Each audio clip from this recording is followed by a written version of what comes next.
and action.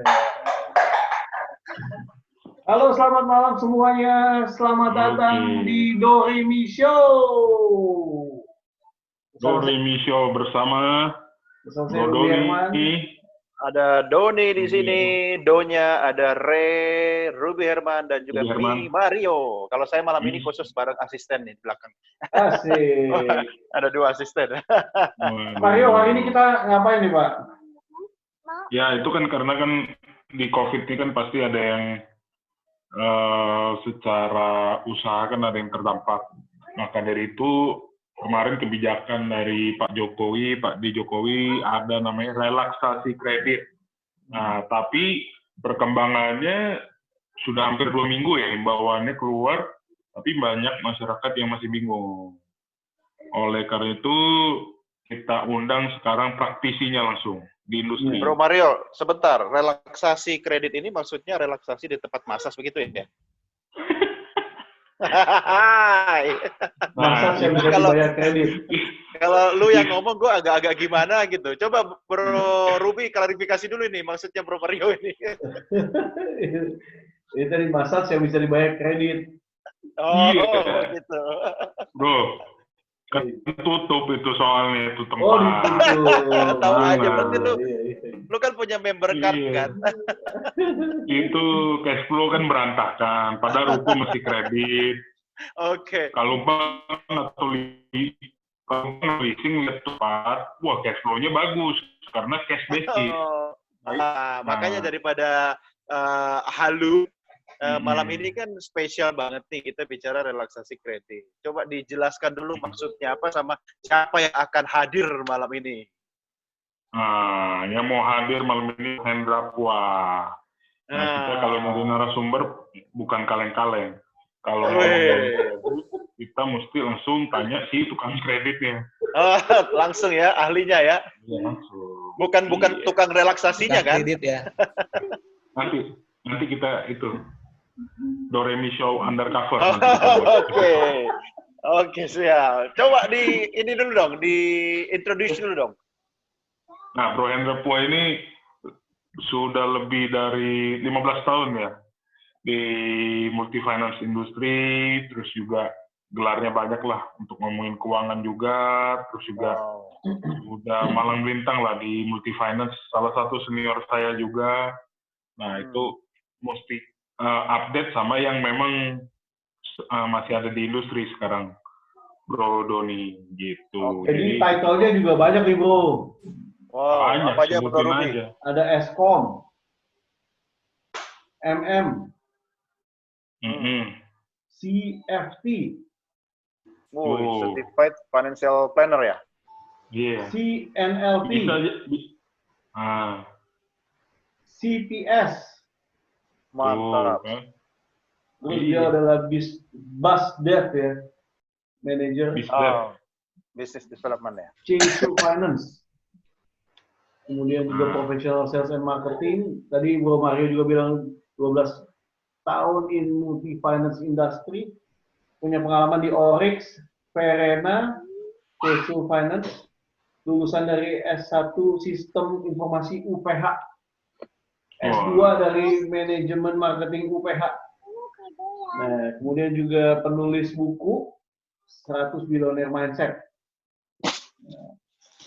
Member dari Aspirasi dan juga Billionaire Mindset. Ini juga jadi ketua nih. Kemudian Certified Fire and Glass Walk Trainer. Ini bisa jalan di atas api nih, Bro. Wih, ngeri nih. Kita harus belajar kalau soal itu ya. Iya. Nggak tahu deh hari ini dia jalan ya. Itu nanti pas kopi darat aja, Bro. Hah? Bro Ruby, itu yang disorot mukanya doang, bawahnya berapi tuh. Bawahnya celana pendek, gue yakin. Tadinya celana panjang, tapi udah kebakar api separuh kan, jadi celana pendek. Certified NLP juga. Owner of Magnolia Bukit. Please welcome Hendra Puah. Selamat datang, Bro Hendra. Yo, salam kenal semuanya. Efek musik mana bro? Efek musik. Berundung. Selamat Fungsinya jadi selamat drama malam. di sini. Selamat malam di Indomie Show. Bukan. Oh, bukan ya? Bukan. Bukan Indomie ya? Gue pikir Indomie loh. Ternyata Indomie Show. Doremi. Kalau Doraemon. itu beda bro, kalau itu bakmi kita. Makanya kan kita ada Partai Bakmi Indonesia. Ya. Yang BM itu sebenarnya kan kita lagi bakmi membuka mania. pendaftaran sih. Kalau Bro Hendra mau jadi anggota khusus ya di ketua departemen paling cocok nih kredit ya. Pencarian talenta Atau jadi- bakmi gitu ya. Iya. Atau jadi pilkada Tangerang nanti. Ah, Wali iya. kota. Mantap. Oke. Yuk, kita mulai yuk sebelum nanti kita kemalaman. Gue siapin materinya ada banyak. Nanti kita lihat aja ya. Kalau sampai tengah jalan seru ya kita lanjut. Tapi kalau misalkan kira-kira capek ya kita berhenti. Oke? Oke, siap. Ini mengingatkan saya karena saya hari Jumat itu setengah jam ya. Jadi emang kita udah premium ini memang cuma untuk menjaga antusias teman-teman paling mentok 30 menit pemaparan. Timekeeper. Karena kemarin dari 30 34. Oke. Gue udah siapin pokoknya yang sesi 30 menit bisa, yang 1 jam bisa, yang 2 jam bisa. Oke. 30 menit aja bro. Sisanya kita kayak Kasih timer bro, kasih timer bro. Sekarang 21.18. Udah lihat semuanya? Oke. Monitor. Oh ini dolar nih. Iya dong. Kan malam-malam kita enak ngomongin duit. Oke, kita mulai semuanya. Pertanyaan, ini perkenalan dari saya. Udah disampaikan sama Bro Ruby. Ya, kita next dulu deh. Nanti kita baru kenalan lagi ya. Sekarang saya ada pertanyaan. Nah, hutang atau pinjaman? Apakah hutang atau pinjaman? Ayo, Nah, silakan. Kalau itu setahu saya, segala hutang itu yang tempat banyak pohon tumbuh itu kan? Hutang. utang itu. Utang. Oh, hutang. Iya. Kalau utang itu pokoknya salah satu benda di muka bumi yang bisa bikin orang pura-pura amnesia. Nah, Jangan ngomongin pengalaman dong, bro. apa? Enggak. Soalnya pengalaman gue, tahu-tahu Lagi. ada yang masukin gue ke grup WhatsApp, bro. Oh, grup hutang atau apa? Waduh, debt collector, bro. Dipasang mukanya. Iya. Langsung amnesia ya. Bro Mario Oh, memang cocok amnesia. casingannya, debt collector nampaknya. Nah, iya. Saya dulu di multifinance gitu, marketing nyambi jadi debt collector. Oh. Makanya NPS saya 0. Iya. Multi talent. Yo, ada lagi pendapat lain. Apa itu utang? Nah, Bro Ferdian mungkin. Hutang itu kewajiban ya, harus dibayar ya. Nah, thank you Pak Doni, Bro Doni. Jadi hutang adalah sesuatu yang kita dipercaya orang berupa uang gitu ya. Atau juga bisa yang lain sih, nggak mesti uang, bisa yang lain kan. Ada yang namanya utang Nyawa. budi, utang nyawa gitu kan. Wih. Bisa jadi kan. Nah, Relaksasinya tapi gimana biasanya tuh utang nyawa? kalau topik malam ini judulnya uang ya, kita nggak bicara utang yang lain gitu ya. Oh. Ya. Oke, ya. Next-nya, biasanya kalau kita belajar itu, utang itu dipakai, rumusnya itu kalau bahasa Inggrisnya itu adalah leverage. Kalau bahasa Indonesia adalah daya ungkit. Gimana caranya kita ngangkat batu yang besar dengan effort yang kecil. Nah, digunakanlah dengan adanya hutang atau pinjaman. Nah, ini memang di hari sekarang, hutang atau pinjaman ini dilematis. Ada yang bilang itu berbahaya, ada yang bilang itu menjerat, ada juga yang bilang ini menguntungkan. Tergantung. Ini semacam kayak pisau.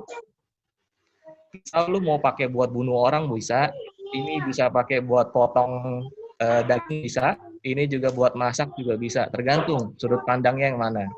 Tapi sebenarnya hutang yang baik adalah itu untuk meleverage.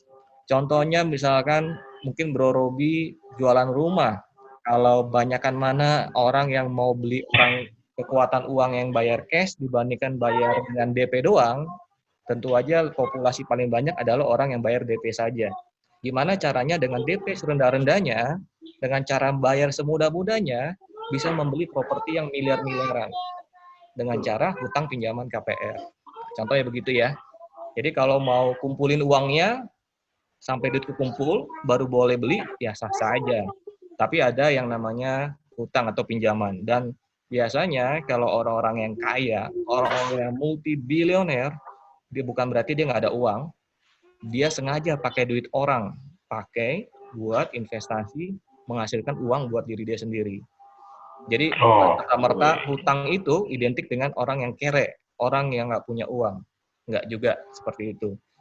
Banyak saya kenal customer-customer kita, customer-customer saya, dia udah kaya, mau bayar cash sebenarnya bisa. Tapi dia memang nggak mau. Memang logika berpikir financialnya adalah meleverage, pakai duit orang, pakai duit bank. Yang penting tujuannya adalah yang positif. Gitu ya. Saya lanjut lagi. Next-nya. Nah, saya mau sharing nih. Hutang itu ada 2 macam. Ada yang namanya hutang pinjaman formal, ada yang pinjaman informal. Kemudian, sebentar, agak ganggu nih layar. Oke. Kalau pinjaman yang informal, ini contohnya IMF. Informal maksudnya adalah kalau teman-teman bilang, Pak, saya nggak mau deh ngutang-ngutang ke bank, ke leasing atau kemanapun juga, gue lebih senang IMF. IMF itu maksudnya adalah satu dosen senang orang pinjam dari IMF. Orang Indonesia loh, ya. IMF itu adalah istri. Yang pertama istri. Kalau kita lagi butuh gitu kan. Gua udah serius ya kan. Gua udah serius. Lu coba ngaku lu berapa banyak pinjam uang sama istri, Bro Mario? Pernah kan lu pinjam duit sama istri lu kan? Berarti istri lu yang pinjam duit sama lu. Istri orang ya, Bro ya. Duit dipuling semua. Berarti kita nggak pinjam sama istri, Pak, karena istri tahu keuangan kita seperti apa kan. Dia juga susah mungkin jadi. Nah, cara yang kedua adalah kita minta sama mertua kita. Kalau mertua kita Setia Novanto, wah bisa jadi kita bisa dapat pinjaman banyak tuh Om. Pantes mukanya cowoknya datar banget. Jadi itu banyak-banyakin mertua ya, kan aset berarti kan.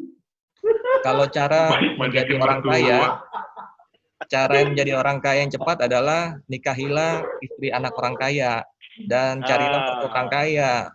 Itu kita bilang daya ungkit, leverage. Gue setuju Bro Hendra, kitanya sih mau, tapi dianya yang nggak mau sama kita.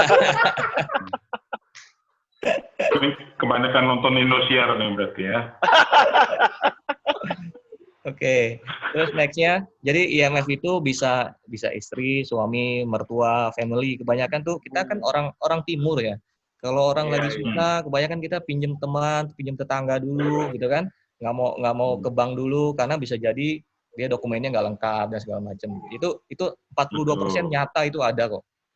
Ya. Oke, siap. Next-nya adalah pinjaman formal. Biasa inilah yang vendor-vendor atau perbankan yang terkenal. BNI, BCA, Pegadaian, Danamon, Mandiri, BRI. Kalau bicara leasing, ada BFI Finance, ini terkenal nih. Buana Finance, Mandiri, Radana, CSW Finance, SMS Finance. Dan ini juga ada fintech-fintech yang berjamuran saat ini. Ada yang namanya Amarta, Investi, Crowdu, Uang Teman. Tapi finansialku bukan ya. Finansialku bukan dia minjem uang. Bukan dia. Dia makelar kayaknya. Agak, kita belum sampai ke sana kita. Maklar yang elegan. Maklar yang elegan dengan cara edukasi. Iya sih. Kalau pinjam.co.id udah bubar tuh, udah bangkrut. Udah bubar ya? Iya. Ya udah, jadi teman-teman bisa tahu nih, pinjaman ada banyak cara. Jadi kalau misalkan mau coba dulu, boleh informal maupun informal. Masing-masing ada pro kontranya. Kalau yang informal, enaknya itu biasanya tuh nggak usah pakai persyaratan. Cuman cukup muka memelas saja, minta tolong, ya kan? Bisa dikasih. Sedangkan Itu surat nikah ya. jeleknya kalau informal itu tidak ada jangka waktu yang pasti. Kalau si pemberi hutang mau tiba-tiba, gue mau pakai duitnya, lu harus cepet-cepet balikin, gitu kan? Kalau dia lagi susah, ada ke masalah keluarga, ada kesehatan, dia minta duit kita balik, mau nggak mau kita harus balikin duitnya. Itu kalau jeleknya kalau informal. Nah, kalau formal, enaknya adalah udah ada jatuh tempo yang jelas, udah ada jangka waktu yang jelas, gitu ya. Jadi dia nggak ada cerita kalau dia sewaktu-waktu minta duit kita balik, nggak bisa. Itu udah ada ketentuannya. Jadi itu bedanya pro kontra masing-masing antara informal dan formal. Oke, next-nya. Nah, pinjaman formal yang saya mau cerita di sini ada banyak macam nih. Saya bagi dua kategori yang besar. Ada yang namanya konsumtif, ada yang produktif. Kalau konsumtif, bahasa kerennya lagi yang OJK bilang multiguna. Nah, multiguna itu ada yang motor, rumah, ada yang kredit tanpa agunan, KTA. Tujuannya buat konsumtif, tujuannya buat hura-hura. Bukan tanpa angsuran ya? Bukan tanpa angsuran. Nah, kemudian yang produktif, nah biasanya ini dipakai oleh perbankan atau leasing yang tujuannya untuk kasih investasi, buat beli genset, buat beli alat berat, atau kasih modal kerja, atau kasih semacam factoring gitu ya, pinjak piutang untuk kebutuhan cash flow dan seterusnya. Oke, jadi ini definisinya. Semoga teman-teman tercerahkan nih. Jadi buat semua yang senior udah pengusaha, nggak ada salahnya kita mulai dari yang basic-basic lagi, gitu ya. Jangan sampai kita jangan salah pilih produk. Seringkali kita butuhnya buat modal kerja, tapi kita pakai KTA. Nah, itu bunganya nggak ketulungan. Kalau kita nggak tutup balik, kita akan repot. Modal kerja atau investasi butuh tenor yang panjang. Jangan KTA itu harus cepat balik, gitu ya. Seringkali banyak orang dispute karena salah pilih.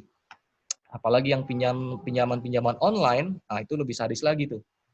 Dia nggak pakai jaminan, cepat proses, tanpa ketemu, tanpa ini, itu banyak yang tutup, banyak yang bermasalah ya, karena konsumennya banyak yang ngemplang. Gitu ya. Oke. Jangka pendek bagus, tapi jangka panjang buat ekosistem masih belum terbukti bagus buat di Indonesia. Oke. Nah, sekarang topiknya. Nah, yang seru nih, di bulan Maret kemarin, Presiden kita, Pak Jokowi, memberitahukan kepada halayak ramai. Dia bilang kalau cicilan kredit bisa ditunda hingga 1 tahun. Gitu ya. Jadi ini memang saya yakin dari benaknya Pak Jokowi adalah dia ingin membantu masyarakat. Di saat sekarang banyak yang gempar, banyak yang di PHK, banyak yang tutup, banyak yang bermasalah, terutama buat masyarakat menengah ke bawah. Jadi daripada semuanya susah, dia memberikan kebijakan stimulus ekonomi namanya, memberikan kebijakan buat bolehlah nunda-nunda angsurannya sampai dengan 1 tahun. Tapi prakteknya di Indonesia, di perusahaan pembiayaan atau di perbankan, semua jadi kisruh nih. Mau kasih, mau enggak ya, gitu ya. Ada masalahnya banyak. Oke. Di sini diperjelas lagi, tukang ojek, supir taksi tidak perlu khawatir. Cicilan ditangguhkan 1 tahun, gitu ya. Nah, kemudian dari OJK melalui Pak Riswinandi, dia bilang, diklarifikasi lagi kalau sasaran utama ini buat masyarakat yang positif COVID. Jadi bukan orang yang umum, bukan buat orang yang haji mumpung ceritanya ngikut-ngikut deh, mumpung bos besar kasih amanah boleh ngutangnya mundur, kita boleh ikut-ikutan gitu ya. Jadi yang seringkali kaprah dilakukan banyak penumpang-penumpang gelap. Gitu ya.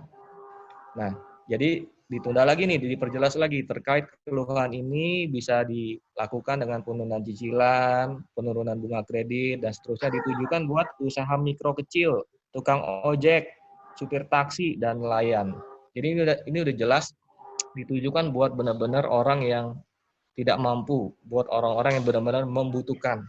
Jadi kalau memang teman-teman di sini ada usaha UMKM yang selama ini mengandalkan offline, mengandalkan segala macam gitu ya, itu bisa mengajukan kalau memang itu layak gitu ya. Jadi silakan aja diajukan, tapi itu pasti kan melakukan assessment yang agak tajam ya. Karena kalau semuanya dikasih nggak bayar, bayangin coba, perusahaan pembiayaan itu, perusahaan leasing, itu dapat duit, dapat pinjaman dari perbankan. Ya kan? Perbankan punya uang, dananya dari masyarakat melalui deposito, tabungan, tahapan BCA, deposito segala macam. Kalau sampai nasabah semuanya kagak bayar ke perusahaan pembiayaan pun tidak bisa bayar ke perbankan. Dan perbankan nanti ujung-ujung juga nggak bisa balikin deposito ke masyarakat. Jadi kalau semuanya pukul rata, jadi ekosistemnya bisa kacau. Jadi tentu aja itu yang kita mau hindari. Jadi kita dari kebijakan perusahaan pembiayaan masing-masing beda-beda, kita memang berikan kelonggaran benar-benar kita asesmen layak dan cocok tepat guna gitu. Oke. Ini contohnya kayak gini nih. Saya dapat info ini bagus banget dari Pak Hermawan Kertajaya melalui eventnya kemarin di tanggal 3 April. Dia kasih ilustrasi bisnis apa yang potensial loser, bisnis apa yang potensial winner. Ini contohnya nih, tourism. Nah, udah pasti kan, lagi semaput nih. Aviation, wah tadi malam saya baca a message from Tony. Tony AirAsia. Iya, Tony Fernandez. Dia bilang, gue selama hidup gue berjuang ini, gak pernah ngalamin 90% pesawat kita underground, tidak beroperasi. Saya dan CEO bersedia tidak digaji sampai masalah ini selesai, katanya begitu. Semua dikembalikan buat karyawan-karyawan semua. Nah, ini benar-benar sadis nih, ya. Airline, tour travel, rental mobil, gitu ya. Yang taksi-taksi online, construction, real estate, manufacturing, financial service, education. Nah, ini education seminar, sekolah anak saya nih, udah nggak masuk nih, udah mau hampir 2 bulan.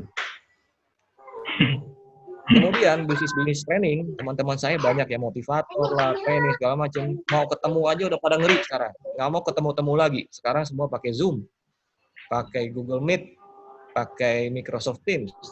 Bisnis modelnya udah berubah. Oil and gas ini setengah-setengah nih, tapi potensinya ada losernya. Yang sehat lagi apa nih? Wah, yang hijau banget nih, medical. Wah, jangan salah deh ya. Mau ngomong medical semua di atas angin sekarang. Kemudian jualan retail, makanan, healthcare, IT. Nah, Zoom lagi kaya-kayanya nih sekarang nih. Ya kan? Dulu nggak ada membership, sekarang pada bayar semuanya. E-commerce juga gitu ya.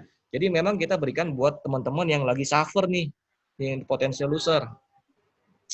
Jadi biar asasnya gotong royong. Yang lagi mampu jangan ngaku-ngaku nggak mampu. Yang benar-benar susah kita tolong benar-benar yang susah, gitu kan? Bro Hendra, sorry. Di sini kan potensial loser kan financial service kan salah satunya nih. Berarti teman-teman di financial service sendiri antara dua berarti menyelamatkan debitur atau customer atau menyelamatkan perusahaannya berarti ya. Posisinya lagi ada di tengah-tengah. Betul. Kita sekarang di posisi yang sulit. Kita mau mengiyakan semuanya, kita makin tambah dalam. Tapi kalau kita nggak mengiyakan, kita juga susah. Jadi memang kita ibaratnya ada kuenya, kita bagi sekian kue ini, kita bagi ke orang-orang yang tepat. Saya kasih contoh kasus ya. Contoh kasus gini nih, ini baru saya assessment tadi sore. Andi Lau nih. Ya, nama samaran, Sob. Dari zamannya Michael pakai Andi Lau mulu. Contoh Andi Lau nih, gitu ya. Iya, ketahuan umurnya itu. Dia kerja sebagai karyawan bank swasta, gajinya 16 jutaan, Sob. Dia udah cicilan tenor ke 39 dari 48, angsurannya 5.900.000. Menurut customer, dia mengajukan kena dampak. Kenapa ditanya dampaknya? Karena gara-gara itu gue kerja di rumah, katanya. Work from home, katanya. Gue kena dampak dong, ya kan? Unit masih dipakai untuk keseharian. Akhirnya kita nggak setujuinnya. Kenapa? Karena tidak terdampak dengan langsung gara-gara corona ini. Itu karyawan kagak dipecat, masih dapat gaji kan? gitu kan. Jadi setelah kita sampaikan, customer tersebut tetap lanjutkan pembayaran kayak biasanya. Gitu ya. Mungkin juga karena efek ini kali ya, efek yang tadi relaksasi kredit, dia nggak baca holistik atau komprehensif, dia nyangka semuanya bisa nunda cicilan berarti ya. Betul. Mungkin Bisa salah juga satunya itu ya. belaga gila, Mar. Iya, belaga lupa. Test the water ya. Oke, lanjutnya ya. Contoh nih ya, ini contoh kasus nyata lagi nih. Kita ada cabang di Bali. Cabang Bali ini paling sehat. Selama ini NPL-nya bagus banget. Karakter orangnya tuh bener-bener bagus, mau bayar hutang dengan tepat waktu. Tapi kali ini kita lagi menderita di cabang Bali karena contoh case-nya nih, namanya Ibu Nyoman. Dia punya mobil cicilan, satu mobil Kia, udah masuk angsuran ke-20 dari 36, angsuran 4 jutaan. Tapi dia profesinya bartender, kerja di perhotelan bersama suaminya, dirumahkan sama pihak hotel dengan skema unpaid leave. April, Mei, Juni, 3 bulan nggak digaji, coy. Ya kan? Mau gimana? Kan kasihan. Jadi lebih baik daripada kasih andilau, kasihlah Nyoman ini kan. Kita berikan yang tadinya cicilannya 4 juta, kita ringankan menjadi 1.200.000. Cukup bayar 30% saja. Kalau sampai 6 bulan udah mulai pulih, baru kita balikin lagi kondisi semula, gitu ya. Jadi ini salah satu contoh yang namanya relaksasi kredit. Jadi bukan berarti libur bayar kosong sama sekali, sampai tunggu reda baru bayar. Bukan berarti juga hutangnya dihapuskan, bukan kayak gitu. Jadi yang benar adalah kira-kira kemampuannya berapa, kita cari jalan tengahnya. Enggak, sorry tanya. Kalau 30% itu bisa perhitungannya dari mana? Perhitungannya dari mana? Jadi kalau angsuran itu, contoh 4 juta kan. 4 juta itu ada komponen bunga, ada komponen pokok. Ada komponen bunga, ada komponen pokok. Oke. Kalau dia baru prematur, angsuran di awal-awal, porsi bunganya lebih besar dibandingkan dengan pokok. Kalau dia udah setengah tenor, udah mau selesai, biasanya porsi pokoknya lebih besar. Jadi angsuran di posisi 20-36, itu kita lihat angsuran 30% itu udah cukup untuk bayar minimal, bayar bunga saja udah cukup. Gitu. Oke. Buat bayar bunga biar sama-sama enak gitu. Nah, lu happy, gue juga happy, paling nggak kita napas bareng gitu. Jangan sampai bikin orang sengsara. Tuh. Bro Hendra, ini aku mau tanya ya, kan beberapa kalau misalkan truk gitu ya, industri kayak transportasi, logistik gitu, misalkan dia melayani partnernya yang emang terdampak COVID gitu. Nah rata-rata kan kalau truk ini kan 3-6 bulan kan dapat grace period kan. Nah itu pihak dari Multifinance gimana tuh kebijakannya sekarang? Kalau 3-6 bulan grace period di awal kan? Iya. Kalau terus sekarang sih, kalau saat sekarang ini kita nggak pernah kasih. Nggak pernah kasih berarti. Iya, hari gini sih sekarang kita ya normal-normal aja.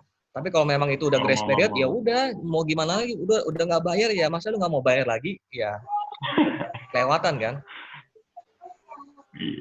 Gitu, Bapak Ibu semua. Dan emang banyak tuh ya yang kejadian gitu juga ya di banyak. Jadi tadi ada lagi contoh yang kita sudah bantu juga. Contoh ada industri percetakan. Percetakan dia beli mesin percetakan Heidelberg yang 4 warna. Cicilannya sebulan nggak banyak-banyak aja Om, cuma 81 juta. 81 juta per bulan. Dia udah jalan, udah hampir angsuran ke 51 dari 60. Panjang juga ya. Lumayan, kan tenornya panjang karena kan nilainya mahal gitu ya. Kemudian dia bilang omset saya turun 60%.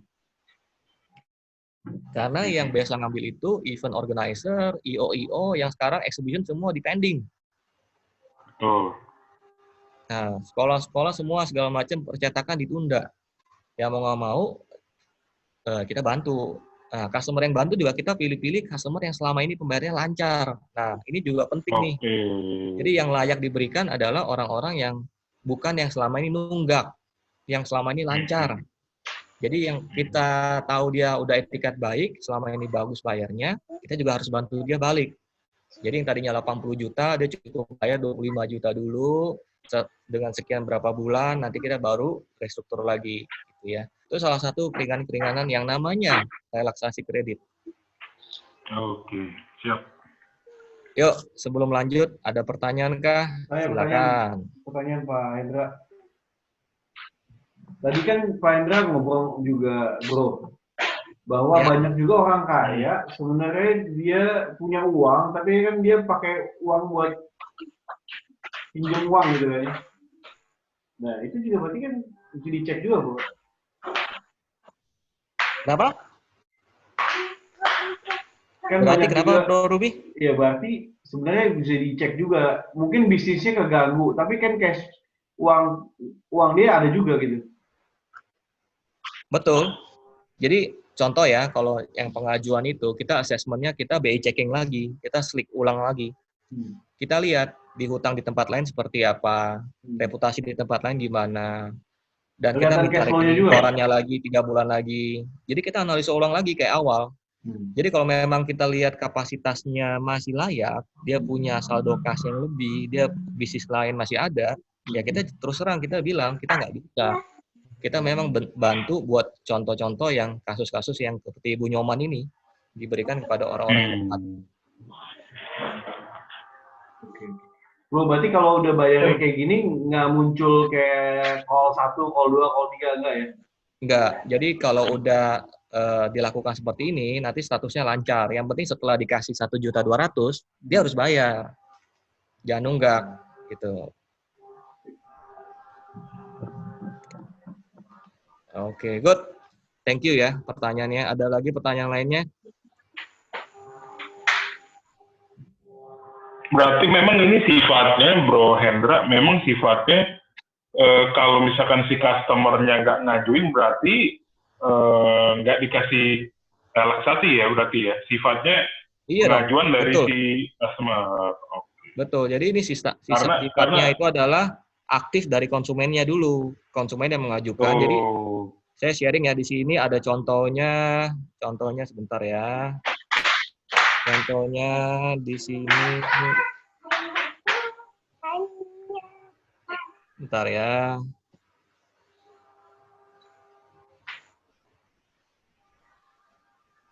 Sebentar. Dan perusahaan multifinance kasih surat edaran kah atau email gitu? Jadi di sini ada informasi hampir semua perusahaan-perusahaan pembiayaan ternama itu sudah diminta OJK untuk partisipasi karena untuk ini masa loh sebenarnya untuk membantu masyarakat yang tidak mampu, terutama yang kredit motor, kredit mobil bekas gitu ya. Ini contoh nih, FIF, ini kan motor, Auto, Mandiri Tunas, perusahaan saya, Casual Finance, nih BAF, ACC, Aditama Ion, BCA Multifinance, BCA Finance, BRI, ya kan? BRI aja dapat tuh kebagian tuh. Nah, caranya gimana? Caranya silakan kontak ke masing-masing perusahaan dan harus ada isi form, isi segala macam di survei dan seterusnya. Jadi ikuti persyaratannya sampai tuntas. Oke. Gitu. Itu harus foto aset lagi tuh ya? Iya, harus. Jadi foto aset lagi dong. Harus foto selfie sama mobilnya. Oh, disuruh foto selfie, bukan dari kita ya? Bukan. Yang itu ya? Gitu, brother. Oke? Siap. Saya udah siapin ada beberapa materi lagi yang buat teman-teman. Saya dengan kejadian ini, saya banyak belajar. Wah, ternyata banyak yang kita pikir baik-baik saja dengan gara-gara kejadian corona ini kacau balau. Termasuk saya sendiri juga ngalami efeknya juga ada. Gitu ya. Jadi emang saya lihat, wah, banyak yang kita bisa pelajari dengan kejadian ini gitu. Nah, saya ada beberapa cara, tips supaya kita kalau sampai nanti kejadian lagi, entah musibah, entah apa, kita bisa antisipasi. Bisa kita jauh lebih sehat, jauh lebih enak pada managing uangnya. Gitu. Tapi terserah buat teman-teman mau lanjut atau kita tunda buat lanjutnya. mengingat waktu tinggal 4 menit. Lanjut tuh, lanjut. Ini boleh gua jawab nggak nih? Untuk Boleh dari Pak Ipan. dong. Kalau kartu kredit ada Boleh. realisasi nggak? Kalau kartu kredit jujur ngomong itu nggak ada. Tapi nggak ada salahnya dicoba. Nggak ada salahnya dicoba. Nggak ada salahnya dicoba. Tapi arahannya adalah kebanyakan untuk usaha hutang-hutang produktif. Biasanya kan dia kredit motor buat beroperasi, buat usaha gitu ya. Kemudian dia ojol buat usaha. Sedangkan kalau kartu kredit kan identik dengan konsumtif. Itu memang kewajiban yang harus dibayar. Gitu ya. Jadi kalau menurut saya lebih baik pakai dana yang lain buat bayar kartu kredit ini. Dan teman-teman tahu nggak? Saya kasih share ya. Kalau misalkan tagihan kartu kredit kita 10 juta nih. Kalau kita kan saldo ada ketentuan tuh bayar cukup minimum 1 juta saja gitu ya. Nah, kebanyakan orang terjerat hutang tambah dalam itu kebanyakan orang bayar minimumnya saja. Itu yang ini banyak yang nggak tahu nih. Nah, kemudian ya, kenapa utangnya tambah dalam seperti ini? Kalau kita bayar tagihan kita 10 juta, kita cuma mampu bayar 1 atau mungkin kita bayar 5 deh. Kita bayar 5. Denda keterlambatannya biasa dihitung dari mana? Dari 5 juta atau dari 10 juta? Denda keterlambatannya. 10 nilai pinjamannya berarti. Ya, yang tahu saya di tempat saya itu dikali dari yang sisa belum dibayar. Tapi kalau kartu kredit itu denda keterlambatan dari total pinjamannya. Walaupun lu udah bayar 5, Bos, lu tetap bayar 10. Nah, jadi itu yang bikin kita susah tambah susah. Jadi ibaratnya pisau ini kalau kita salah pegang, Bos, kita malah silet diri kita sendiri, Bos. Bikin kita bunuh diri. Gesek pelan-pelan. Jadi be careful. Jadi ada baiknya, bukan maksud buat ngajarin Pak Ivan, kalau memang ada duit lebih, boleh apa segala macam diusahakan, segera tutup habis-habisan kartu kreditnya. Ada opsi lain nggak Pak Indra? Opsi lain ya, sekarang saya ada teman di kantor ya, dia juga terjerat kartu kredit. Saya bilang, ya lu kumpulin yang lu udah belinya, udah jadi apa aja tuh barang tuh duit tuh. Ada yang jadi handphone, ada yang jadi emas, ada yang jadi sepatu Nike. Taruh di OLX ya. Iya kan? Mau nggak mau lu harus jual aset, Bos. Lu udah bisa menikmati kan, lu udah bergaya banyak kan. Nah sekarang ini lu harus relain berkorban. Karena kalau lu korbanin yang lain, jual rumah, jual motor kan lebih sayang lagi. Lebih baik kita jual yang konsumtif, jadi apa? Jual buru-buru. Nah, opsi ketiga kalau memang kita nggak ada asetnya lagi, lebih baik dibanding bayar sebagian, kita telepon call center-nya, rubah ke cicilan. Lebih baik rubah ke cicilan dibandingkan hanya bayar minimum. Kalau rubah ke cicilan itu udah ada pasti rumus bunganya berapa, angsurannya ketahuan berapa, walaupun mahal. Dibandingkan dibiarkan ngalir gitu aja. Itu bahaya. Jadi lebih baik sisanya 5. Kita telepon, kita mau pinjam 5-nya lagi, boleh nggak kita rubah ke cicilan bagi 6, bagi 9, disesuaikan. Oke. Karena biasanya customer service-nya laga pilon tuh. Sama customer service, marketing, gitu. Dia mau ngajuin, ditunda, bagaimana. Karena emang kalau kartu kredit itu yang bikin takut itu, pas dia kurang bayarnya bulan April, terus dia bayar lunas, tapi April sampai Mei-nya kan masih ngikut. Betul, gitu. Banyak yang sering kena juga yang annual fee 500.000, 1 juta. Kita sebenarnya itu, annual fee itu paling gampang. Kita cuma nungguin call center, telepon bela-belain 5-10 menit, tungguin aja. Dia pasti kasih kok untuk penghapusannya. Cuman kita malas aja untuk melakukannya. Malas aja untuk coba sama itu nego. Nanti pas waktu normal juga pas di slip bakal nyangkutnya gara-gara itu tuh annual fee kebanyakan. Iya. Wah karakternya nggak bagus nih. Padahal cuma gara-gara annual fee. Aku bantuin lagi lanjut. Pak Yonatan nanya apa bedanya relaksasi sama restrukturisasi. Relaksasi sama restrukturisasi ya mirip-mirip sih sebenarnya. Ya cuman bahasa kerennya, bahasa dulunya restrukturisasi, sekarang relaksasi, artinya dikasih keringanan-keringanan. Kalau restrukturisasi biasanya struktur hutang. Ya sama juga sih mirip-mirip. Yang tadinya angsurannya X menjadi Y lebih kecil, atau panjangin tenor atau apa, itu sama aja sih meaningfulnya. Nah, Pak Hendra, tadi kan yang tadi misalnya balik lagi yang utang tadi ya 4 juta, terus bulanan bayar cuma 1,2, Ya, nanti di bulan tertentu dia bayar 5 jutaan gitu ya. ya, Sebenarnya itu kayak angsurannya naik.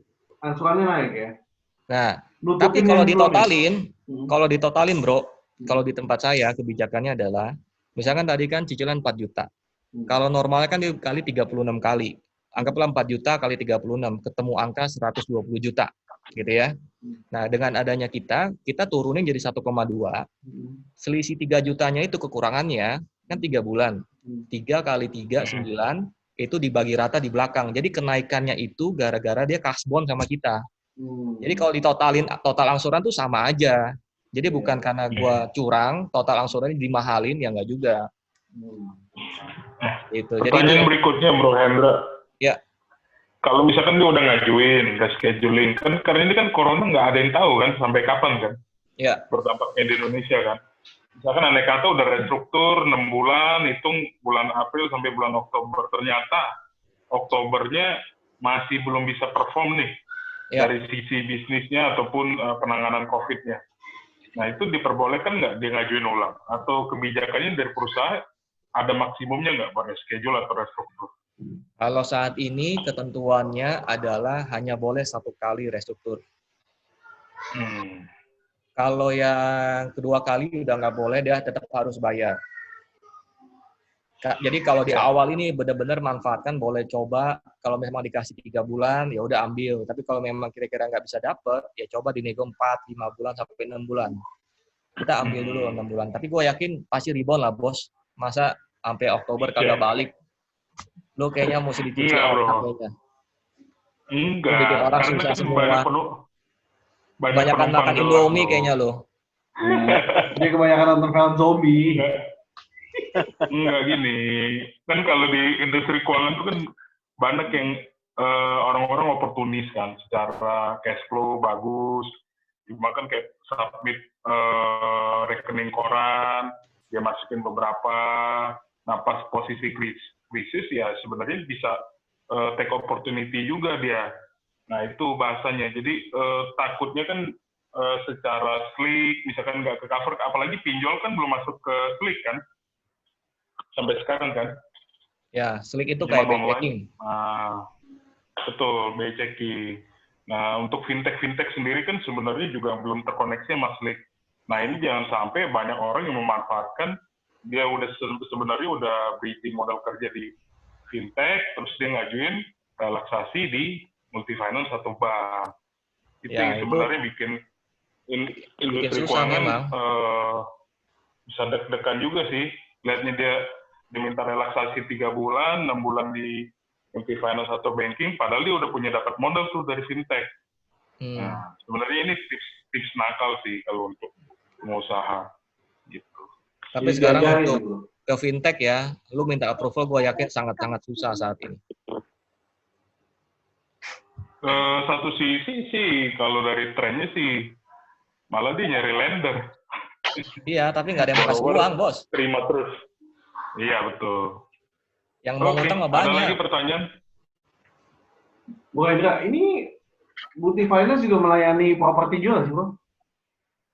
Saat ini nggak semua multifinance ajuin. Biasanya itu yang gua tahu saat ini BFI Finance, ACC, sama itu yang lu tahu tuh, yang udah pernah yang warna merah, Indosurya.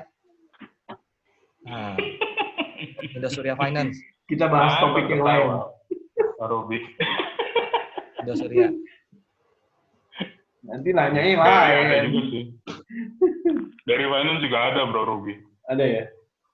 Oke, buat teman-teman ada pertanyaan lagi, monggo silakan. Yang baru gabung, setengah gabung. Ayo, biar kita tambah seru lagi nih. Bu Hendra, tadi kan bilangnya juga dari Presiden katanya bisa setahun. Hingga 1 tahun, bos. Oh, hingga ya? Hingga 1 tahun. Jadi pengajuannya bisa hingga 1 tahun. Iya, jadi opsinya banyak. Ada yang mau bayar sebagian angsuran, bayar bunga saja, mau perpanjang tenor, Kemudian ada yang benar-benar libur angsuran sama sekali nggak bayar, tapi itu hanya orang yang orang selektif. Misalkan dia kita survei memang dia udah masuk rumah sakit kena COVID gitu ya, suami istri misalkan gitu, nah, dia nggak bisa ngapa-ngapain lagi, tutup total ya, mau nggak mau kita manusiawi pasti mikir lah, ya kan? Nah itu bisa juga kayak gitu. Atau opsi keempat, mungkin salah satu caranya adalah kita serahin unit baik-baik. Kita serahin unit, kita buru-buru, kita jual di showroom, kita tutup hutang, masih dapat duit DP-nya balik, bos.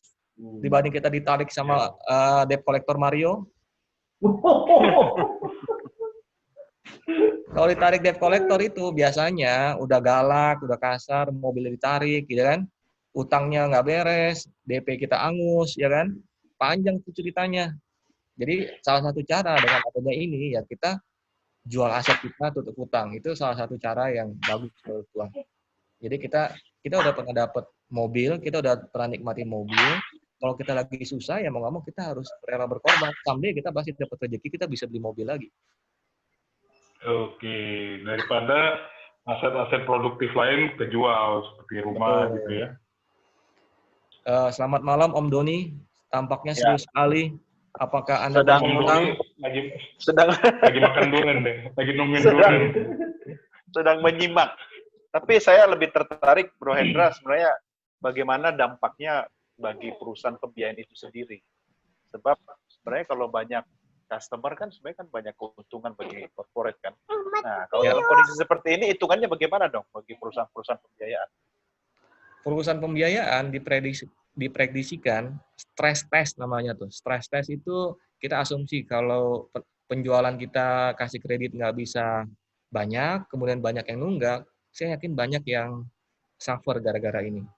Ada yang mungkin negatif margin, ada juga yang beberapa mungkin di PHK, dibayar gaji setengah, dan itu berdampak kemana atau nggak? Ke perbankan, ke industri mobil dan motor. Showroom-showroom mobil baru, mobil bekas, itu pasti kena industri otomotif. Oke, ya, artinya ujung-ujungnya juga akan mempengaruhi pertumbuhan ekonomi bangsa kita dong ya? Betul, dan kemarin sih dengar-dengar pemerintah katanya mau kasih subsidi, kebanyakan mungkin buat yang perbankan yang plat merah mungkin ya. Jadi kalau dengan ada kerugian-kerugian akibat ini, jadi itu dikasih subsidi lah gitu sama pemerintah. Tapi kan itu kan baru wacana, nggak tahu beneran bisa dapat apa enggak, ya kan? Sebagai kompensasi yang tidak dibayarkan oleh si konsumennya. Gitu. Jadi untuk yang swasta bisa jadi mereka saat ini masih pilih-pilih, nggak semuanya dikasih karena ya buat kesehatan sendiri. Buat kesehatan sendiri. Bro Hendra, saya mau tahu dulu teorinya nih. Misalnya nih kalau ini dampaknya kepada pertumbuhan ekonomi makro Indonesia yang akan mengalami perlambatan gara-gara situasi COVID-19 ini, itu kan pasti dampaknya tuh kemana-mana tuh, seperti bola liar tuh. Akhirnya konsumsi menurun, kemudian aktivitas ekonomi juga stagnan atau menurun. Nah, itu kalau kita kaitkan dengan daya belanja orang Indonesia, akhirnya kan menurun juga. Nah, kemudian dampaknya bisa jadi kredit juga menurun dan seterusnya. Kira-kira rebound-nya, kemudian bernafas leganya, naiknya lagi sampai normal sebelum COVID itu makan waktu berapa lama? Karena bagi kalangan pengusaha atau orang-orang yang baru setengah berusaha, tahu-tahu kena badai gitu kan, dia harus menghitung waktu untuk bangkit kembali nih. Prediksi Anda, Bro Hendra. Gila, lu memang benar-benar komentator handal ya. Ini pertanyaan bro, butuh masukan yang jelas ini. Diem-diem nih kumpulin pertanyaan. Kalau gue mau jawab sih, kalau gue jadi ekonom, gue sih mintanya besok udah sembuh lagi bos. Gue juga maunya gitu. Kalau ditanya berapa lama, ya gue sih harapnya banyak orang bilang puncak-puncaknya di bulan Mei ini, setelah itu Juni bisa recovery. Ya gue yakin nggak mungkin lama lah. Orang yang di Cina aja udah baik lagi tuh sekarang, yang di Wuhan-nya udah happy-happy lagi kayaknya sekarang. Tapi beda negara, beda mentalitas warganya, bro. Masalahnya boleh sama, tapi how to kita handling the problem pasti ada perbedaan. Nah, kalau di lingkungan kita sendiri, bagaimana Bro Hendra melihatnya? Apakah kita bisa fight untuk cepat sama seperti misalnya di Tiongkok sana untuk kemudian bangkit kembali, atau kita malah membutuhkan waktu lebih lama sehingga akhirnya apa, perusahaan-perusahaan pembiayaan juga akhirnya untuk apa istilahnya kembali normal butuh waktu lebih lama. Kita juga Pasti misalnya kalau gue lihat sih ya dibanding Cina yang komunis yang memang nggak ngerti aturan segala macam, taunya satu aturan nurut atau mati gitu ya. Ya pasti kita jauh lebih lambat lah dibanding mereka. Tapi kalau dengan teknologi sekarang, gue yakin dengan kebijakan yang sekarang nggak boleh kemana-mana, work from home, sih gue rasa udah lumayan ada efeknya. Tapi kalau bicara berapa bulan, gue yakin mungkin Mei bisa jadi selesai. Mungkin efek-efek di Juni udah mulai recovery. Dan gue yakin ya saat ini duitnya tuh sekarang masih ada loh. Tadi kan bisa dilihat di sharing. Ada yang miring ke kiri merah semua, tapi yang di kanan hijau semuanya, bos. Hijau semuanya, dan itu saling subsidi sebenarnya. Iya. Sekarang yang orang yang melihat celah ya, gua tuh dahsyatnya luar biasa. Ada yang endorser jual masker, jadi budaya sekarang, jadi gaya hidup lifestyle, beli masker. Kemudian peralatan dapur, panci, penggorengan, rice cooker, rame bos. Bini gua jadi bisa masak. Yang iklan juga banyak ya. Betul Pak Mario iklan ya. Betul, jadi menurut gua pasti ada celahnya, pasti ada shiftingnya lah. Duitnya masih ada di nampan, cuman lagi miring ke kiri dikit, yang sebelah atas lagi sepi dikit. Dan gue yakin mungkin di Juni, harapan gue sih Mei sih selesai ya. Lu orang udah nggak bosan apa di rumah terus? Gue sih udah mati gaya sebulan di rumah. Wah, gue suka banget bro. Menonton film, makan, tidur, sampai lupa gue bolos show kemarin. Gara-gara tidur. Tanya bosan, virusnya belum tentu bosan, bro. Iya. Nah, itu siapa yang ngomong tuh? Brother Indra kayaknya ya. Salam kenal, brother. Ini pakar keuangan kita nih, financial planner. Mantap. Nah, ini brother kita ini, di kala orang lagi susah, dia sekarang boleh jadi orang cari-cari dia semuanya.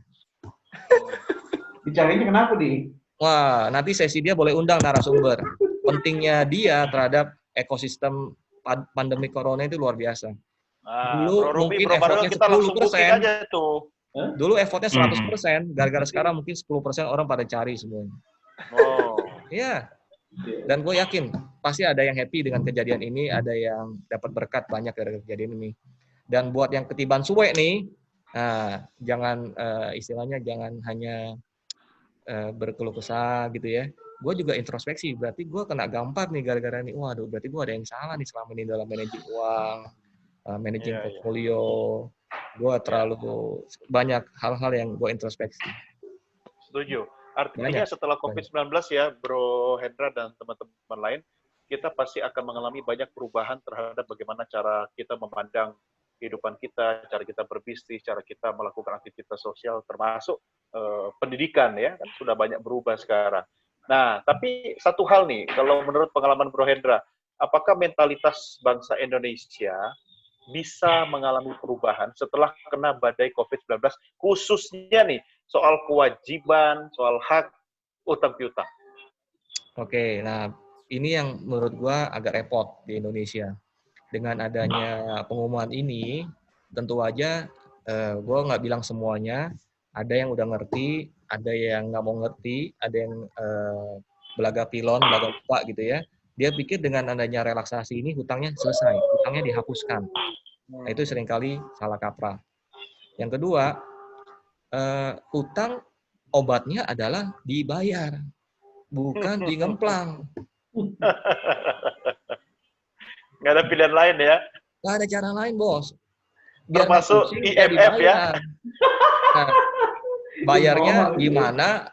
Gini ya, gue kasih tips, misalkan kalau lagi pusing soal pinjaman, semakin lu menghilang, semakin lu ganti handphone, susah dicari, susah ditemui, semakin lu susah hidup lu.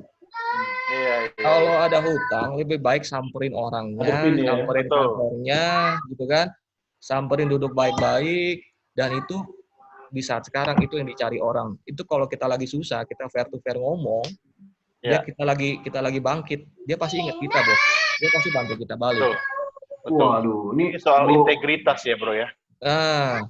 Tapi susahnya ya, yang kayak banyak kita temuan-temuan yang aneh-aneh ya. Kita dulu waktu kredit, dia bilangnya dia punya bengkel mobil.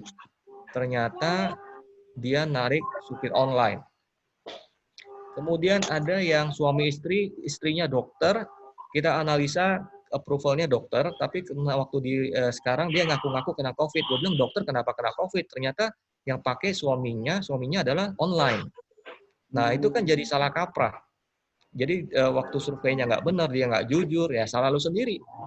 Tadinya gue mau kasih lu, kalau lu jujur, gara-gara lu nggak jujur, ya lu salah lu sendiri. Gue nggak bisa bantu lu bohong sejak awal. Nah, itu salah satu yang gue lihat. Iya. Oke, Bu Hendra nih ada pertanyaan dulu. Bu Wiwi mau nanya izin leasing. Silakan Bu Wiwi. Saya kan di asuransi mobil Garda Auto, tapi urusin yang beli cara cash, new atau used car. Saat banjir Januari kemarin, ada mobil yang datang protes. Karena mobilnya sudah hampir lunas, tapi kebanjiran. Akhirnya di total loss accident. Lalu, komplainnya adalah apa? Banjir. Ganti uang, tapi tidak bisa semua. Nah, Yes. Kalau kayak gini, pakarnya adalah pakar asuransi. Nah, tapi gue bisa tahu sedikit ya, tapi belum tentu tepat sasaran. Gue tuh harus tahu kronologis problemnya lebih detail lagi. Biasanya tuh asuransi ada yang namanya all risk, ada yang namanya total loss. All risk itu kejadian mobil-mobil lecet segala macam. All risk itu belum termasuk gempa bumi, banjir dan segala macam loh. Itu beda lagi, harus ada perluasan namanya Act of God, AOG. Kemudian ada lagi namanya total loss. Nah, untuk yang total loss gara-gara banjir hebat kemarin, biasa tuh ada biaya namanya on risk. Kalau kita per kejadian kan bayar 300.000 per titik. Lecet pintu kiri bayar 300, pintu kanan 300, jadi 400 gitu ya. Nah, jadi kalau total loss itu akibat banjir, total loss artinya mobil tersebut udah hancur 75%, nggak bisa lagi beroperasional. Mau diganti apa, total kerusakannya lebih besar dari 75%. Jadi itu dikasih uang cash. Nah, kasih uang cash, kebijakannya itu masing-masing perusahaan asuransi, biaya sendirinya itu varian. Ada yang 5%, 10%, 15%, 20%, tergantung. Jadi kalau misalkan lu kerusakannya 100 juta, on risk-nya 20%, jadi lu cuma diganti 80 juta. Nah, gitu. Ada juga yang on risk-nya 10%. Jadi contoh kasusnya Bu Wiwi, bisa jadi yang diganti asuransinya tidak maksimal semuanya karena ada biaya sendiri. Caranya ya lu buka polisnya, lihat biaya sendiri untuk total loss berapa. Nah, gitu. Dia all risk nih, komprehensif. Oh, tapi itu belum termasuk banjir. All risk cuma judulnya doang, all risk, tapi tidak semua resiko. Oh, itu resiko harus bencana lagi alam sih, belum polisi. masuk ya bro ya? Hah? Resiko bencana harus alam dilihat belum lagi masuk. sih polisi. Betul, harus ada bencana alam, flood, dan segala macam. Jadi kalau buat Huru-hara, teman-teman yang butuh evakuasi. asuransi mobil, boleh hubungi saya. Ada juga ya, Bu ya? Mantap. Ada. Pak Hendra. Nah, Hadir. nah, tuh. Ini Bu Wiwi Bu kan? Wiwi. Ya, selamat malam semuanya. Jadi gini, maksud saya kan customer-nya masih leasing tuh. Kata dia tuh udah mau lunas, terus dia kan kebanjiran. Nah, terus oleh surveyor kita akhirnya ditentukan dia total loss accident, jadi nggak diperbaiki tapi diganti uang.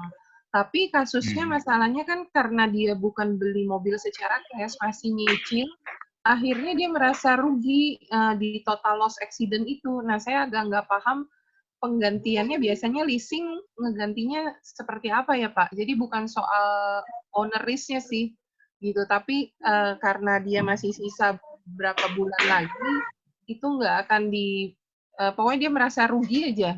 Justru karena dianggap rusak, dianggap rusak itu banjir, malahan dia merasa rugi, dia malah maksa pengen dibenerin mobilnya gitu, padahal rusaknya parah sih karena Betul. Oh, Ibu dari pihak asuransi ya, berarti ya Ibu lebih paham dibanding saya tadi. Oke. Tapi maksudnya saya kan ngurusinnya mobil yang beli secara cash, Pak, bukan ngurusin dari pihak leasing. Jadi ini customer-nya datang, lagi saya jaga, terus dia komplain sama surveyor. Cuma saya nggak begitu nangkep, emang dari pihak leasing ngegantinya berapa sih gitu, Pak? Kalau biasanya, Bu, yang diganti adalah sisa pokok hutang. Nah, sisa pokok hutangnya berapa ya kita harus tanya tuh si tersangkanya itu. Kan kita nggak tahu tuh. Bisa jadi dia selama ini si yang bersangkutan tersebut sering nunggak, nggak pernah bayar, denda keterlambatannya banyak, gulung-gulung. Jadi memang sisa mungkin 2-3 kali cicilan, tapi dia selama ini nunggak, ya bisa jadi kan jadi yang harus dibayar pelunasan lebih banyak. Jadi dia mungkin kembaliannya nggak banyak. Bisa jadi seperti itu kan. Gitu. Jadi mungkin kalau mau tahu lebih lanjut ya mesti bedah kontraknya lagi, pembiayaannya, cari sisa schedule pembayarannya, history payment-nya, dan suruh si yang bersangkutan nego langsung Bu ke pihak leasingnya. Ya kan? Kan ibu bukan pihak ke asuransi. Ibu kan udah melakukan kewajiban Ibu mereview dan memberikan keputusan keluar dana sekian kan. Perkara itu cukup nggak cukup ya urusannya dia, ya kan? Dan biarkan dia negosiasi ke perusahaan leasingnya. Oke, terima kasih Pak Hendra. Sama-sama Ibu Wiwi. Semoga Selamat malam Pak Anton. Bercerah. Pak Anton hadir nih. Ada Pak Anton, Pak Hongki, Oki Hojanto. Habis live tanya mentor juga nih Pak Anton. Live tanya mentor tadi ya Pak Anton. Ya, betul. Ternak properti. Mungkin teman-teman ada lagi yang mau bertanya. Ada pertanyaan? Mau saya sharing dikit lagi atau udahan? Sampai ketemu nanti di sesi selanjutnya. Lanjut tuh, kata Bro Lanjut Ferdian. lah Bro, iya lanjut terus lagi. Lanjut boleh. Saya ini soalnya yang edit video ini Bro Ruby Herman. Ya nggak apa-apa. Tidur biasanya. Sepakat nggak nih lanjut atau mau udahan? Lanjut Bro, lanjut. Yang mau lanjut, ketik lanjut. Kita coba voting. Gaya Yosa nih. Lanjut. Jadi kira-kira setelah ini akan ada ini nggak apa namanya kesempatan untuk take over ya yang barang-barang leasing yang macet? Wah, pertanyaan bagus tuh. Itu siapa yang nanya tuh? Pak Indra kali ya? Ya, Indra. Iya, Pak Indra. Pak Indra, Pak ini saat yang bagus. Bapak punya mobil mewah dengan harga miring. Bapak bisa dapat mobil-mobil yang idaman Bapak dengan harga miring. Lihatnya gimana tuh Bro? Caranya, ya. Bapak punya temen lah leasing-leasing atau showroom-showroom mobil bekas gitu ya, yang premium. Dan gue yakin sekarang banyak customer yang mungkin dulunya berjaya kena gara-gara ini kena dampaknya luar biasa. Dibanding mobilnya ditarik, mendingan take over saja ke Bapak Indra dengan cara baik-baik, secara formal, secara resmi gitu kan. Itu pasti dengan dapat harga yang murah. Jadi kesempatan bagus. Daya tawar Bapak lebih tinggi kalau Bapak lagi di atas angin sekarang. Ya kan? Properti gimana Bro, properti? Kalau properti, wah gue nggak bisa ngomong. Master kita Bro Ruby. Nanti kita ada sesinya lagi ya. Melanggar kode etik. Iya, kita ada sesinya lagi. Oke, boleh lanjut apa udahan dulu? Ini baru 3 nih. Lanjut dong. Pak Indra, nanti kita bahas soal properti ya Pak. Siap. Kapan nih? Nanti kita info. Saya diskusi dulu apa yang lain.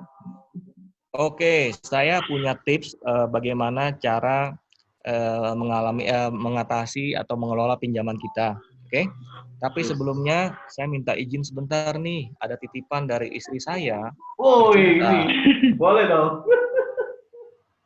Istri saya tercinta. Saya dikasih izin sharing malam ini, tapi dengan catatan harus di-follow nih. Ini dia. Langsung. Jadi total peserta berapa sekarang? Ada 21 ya. Iya. Jadi saya harus berarti 45 ya. Sampai follower jam 11 nanti 21 orang ini muncul. Habis ini langsung kita follow. Nggak bisa habis ini Pak, mesti sekarang. 45.000 kan? Nggak bisa habis ini, mesti sekarang. Gitu ya. Ini saya buat teman-teman semua, kalau yang lagi pengen kreatif di rumah, buat istri, buat teman, buat adik, buat segala macam deh. Istriku dia di dunia kreatif, dia lagi bikin workshop bisa di rumah merangkai bunga kering, nanti diajarin caranya gimana gitu ya. Jadi buat Doremi Show nanti diskon 10%. Wah, asik. Gitu ya. Nanti Caranya dengan screenshot. semua dibayarin sama Bro Ruby. Ya. Gitu ya. Ya udah, yuk sekarang kita masuk. Saya mau sharing mengenai check up pinjaman, gitu ya. Salam hormat buat Brother Indra yang udah certified financial planner. Kalau ada yang kurang tepat, tolong di-interrupt saja ya. Boleh-boleh, nggak masalah. Ya. Saya mau sharing pertama, dengan kejadian ini saya belajar, saya lebih harus bijaksana lagi soal pinjaman. Saya mau sharing yang saya lakukan adalah pertama, check up your loan. Saat ini mungkin ada yang malu nggak mau cerita, ada yang tadi mikir sambil ngitung-ngitung bener apa enggak gitu ya. Nggak ada salahnya sekarang kita coba hitung. Saat ini kita punya pinjaman apa aja ya? Tujuan kita waktu itu kita pinjam, waktu itu kita buat produktif atau konsumtif ya. Nah, per hari ini, tanggal 13 April, pinjaman kita sisa hutangnya berapa ya? Mungkin banyak orang yang nggak pernah aware. Ada yang tahu angsurannya berapa, tapi nggak ada yang tahu sisa pokoknya berapa. Nah, dengan adanya ini, kita mungkin bisa jauh lebih aware saat ini. Sisa pinjaman kita berapa ya? Nah, gitu ya. Itu penting banget. Oke. Kemudian tipe pinjaman kita apa? Produktif kah atau konsumtif kah? Gitu ya. KPR, mobil, rumah, kartu kredit, atau pinjaman apa? Identify. Yang di informal maupun yang formal. Kemudian next-nya adalah tenornya. Sisa berapa kali lagi sih? Nah, itu juga penting nih. Tadi kan menyambung yang Brother Doni bilang, kalau kondisi lagi nggak stabil, gimana ceritanya nih, bos? Ya kan? Kalau tenor kita masih panjang, ya kita mesti pikir bener-bener nih. Tapi kalau tenor kita udah tinggal selesai, berarti kita harus berjuang 3-4 bulan ini kita beres-beresin utang kita. Jadi biar lunas semuanya, gitu ya. Next-nya adalah lanjutan adalah check up your resources. Lanjutannya adalah teman-teman punya status saat ini gimana? Apakah masih pelajar, masih karyawan, businessman? Saat ini teman-teman semua employee lagi di atas angin. Yang tadinya businessman di atas angin, entrepreneur bangga, sekarang lagi pada susah. Sekarang employee yang udah penghasilan tetap, puji Tuhan masih diberkati, gitu ya, dengan kondisi sekarang, gitu ya. Kemudian lanjutnya adalah repayment capacity. Saat ini coba kita ngecek-ngecek lagi. Kita punya fixed income berapa sih? Yang tadinya other income ada, gara-gara gini sepi, kita nggak dipanggil lagi jadi pembicara. Kita nggak bisa lagi aktif sebagai presenter. Kita nggak aktif lagi bikin workshop. Kita nggak aktif lagi buka restoran, dan seterusnya. Saya sendiri gara-gara ini, saya udah cancel jadi pembicara 4 kelas dari bulan April dan Mei. Saya merasa nyaman-nyaman aja, tapi gara-gara ini jadi mikir, oh iya ya, berarti kena juga nih gua nih. Kita harus mikir ulang. Bagus dong, ini nggak di-cancel ya, gue. Yes. Kalau yang ini lanjutnya adalah kolateral. Kita coba pikir aset kita saat ini gimana. Sertifikat, BPKB kita tuh penting loh saat ini. Kalau kita lagi butuh pinjaman, inilah yang paling mantep nih saat ini. Gitu ya. Next-nya, nah, ingat yang tadi contoh kasus saya. Kita hanya bantu buat debitur-debitur yang pembayarannya bagus. Jadi buat teman-teman semua yang selama ini cuek mengenai bayar angsuran ke perbankan atau leasing, ayo, saya mau encourage teman-teman semua, bayarlah on time. Hutang obatnya cuma satu, dibayar. Gitu ya. Dan reputasi itu sangat penting. Ketika lagi susah, lagi masalah, ketemuin banknya, ketemuin leasingnya, sampaikan apa adanya. Cari solusi bersama. Gitu ya, pasti ketemu kok. Next-nya adalah financial sama legal dokumen kita harus rapi. IKTP sekarang wajib. Yang namanya kartu keluarga harus legalisasi segala macam, lengkapin semuanya. Yang baru punya anak, yang dulu masih kartu keluarga nembeng sama orang tua, yang segala macam, rapiin semua dokumennya. Karena kalau sewaktu-waktu kita mau pinjam, ini paling penting. Rekening tabungan, rekening koran, itu pastikan itu semuanya rapi, gitu ya. Dan saya mau mengajak teman-teman semua, ayo kita catat nih yang namanya expenses kita setiap bulan sama income kita setiap bulan. Ini kalau bikin Sakit kepala, bos. Sakit kepala, bos. Jadi tipe Bro orang Hendra, nih, bos. Siap. sakit kepala membuktikan kita punya kepala, bro. Betul sekali. Enjoy aja. Tipe-tipe orang banyak, bos, ya kan? Ada yang dikasih challenge ini, ada yang tipenya itu oke, gue berani karena gue orangnya saver. Lu mau ngomong apa, gue jago soal menekan biaya. Tapi kalau orang yang jago spending, pasti yang merahnya bengkak nih, bos. Iya. Income-nya seret, expense-nya makin bengkak gitu ya. Yang paling susah lagi gue ketemu orang yang ketiga tipenya adalah yang avoider. Avoider itu nabung kagak, spender juga dia kagak jelas, bos. Tapi kalau soal hitung-hitungan duit, dia paling anti. Dia kagak mau pusing. Hidup dia ngalir aja, Jack. Dia nggak mau ngitung. Kalau ngitung-ngitung ini, paling puyeng. Dia nggak mau avoider. Dan itu tunggu nasib, bos. Suatu saat kalau nanti kena dampak seperti ini, pasti akan kena paling hajar, paling kenceng. Karena dia tidak tahu menahu sama sekali dengan kondisi sekarang. Either dia punya cash, atau dia punya hutang, punya income. Nah, itu bahaya. Oke, seru. Mantap. Ada pertanyaan, saya coba contekan dulu ya. Oh ya, masih ada dikit lagi nih, dikit lagi. Lanjut. Dikit lagi. Lanjut boleh? Lanjut tuh. Oke. Lanjut. Lanjut lagi. Kalau kita teman-teman, saya encourage mungkin sambil mikir sekarang dicatat expenses kita berapa, pengeluaran kita, dan expenses ini ya. Nah, sekarang ketahuan nih. Kalau kita belajar, itu kan ada yang namanya active income, ada yang namanya passive income. Oke? Pasif, ya. Sekarang ada yang namanya active expenses, ada yang namanya passive expenses. Nah, yang lu harus pelajari saat ini adalah yang expenses ini. Kalau bicara active expenses adalah duit yang kita keluar gara-gara kita melakukan atau beli satu barang. Kita makan bakmi, kita bayar 50.000. Active expenses. Lu dapat makanannya, lu bayar, gitu kan? Yang passive expenses adalah lu kagak makan, duit lu keluar, bos. Lu kagak pakai, duit lu tetap keluar. Nah, itu yang harus eliminasi saat ini. Contohnya apa? Ayo. Langganan gym. Langganan celebrity fitness. Hari gini semua tutup, bos. Nggak ada salahnya lu cut. Tutup kartu kredit kalau perlu. Karena kalau lu nggak bisa mendapat 1 juta, caranya adalah lu menghemat 1 juta. Itu sama meaningful-nya. Lu kalau nggak bisa mendapatkan 500.000, ya lu nego, lu tutup 500.000-nya, itu sama kok artinya. Ya, jadi hari gini kita harus aware soal biaya, efisiensi. Ada yang namanya itu tadi passive expensive. Itu yang paling berbahaya. Jadi di tempat gua nih saat ini Indovision gua udah matiin. Karena Netflix udah ada, ya kan? Itu nggak perlu. Ngapain gua bayar 300.000 yang gua nggak nonton? Dia pakai nggak pakai, gue dipotong terus tiap bulan, ya kan? Jadi gue cut. Contoh-contoh nyata bagian dari awareness terhadap corona ini. Internet lo gimana? Halo? Internet gue pakai Net City dari Alam Sutra. Oke. Aman. Yang pasti jangan diganggu gugat, gitu ya. Jadi itu salah satu contoh. Silakan teman-teman. Mungkin dari hal yang kecil kita bisa belajar dari hal-hal yang biaya-biaya seperti ini, ya. Next-nya yang ini nih, rumus matematika bisa tanya nih sama Brother Mario, ya kan?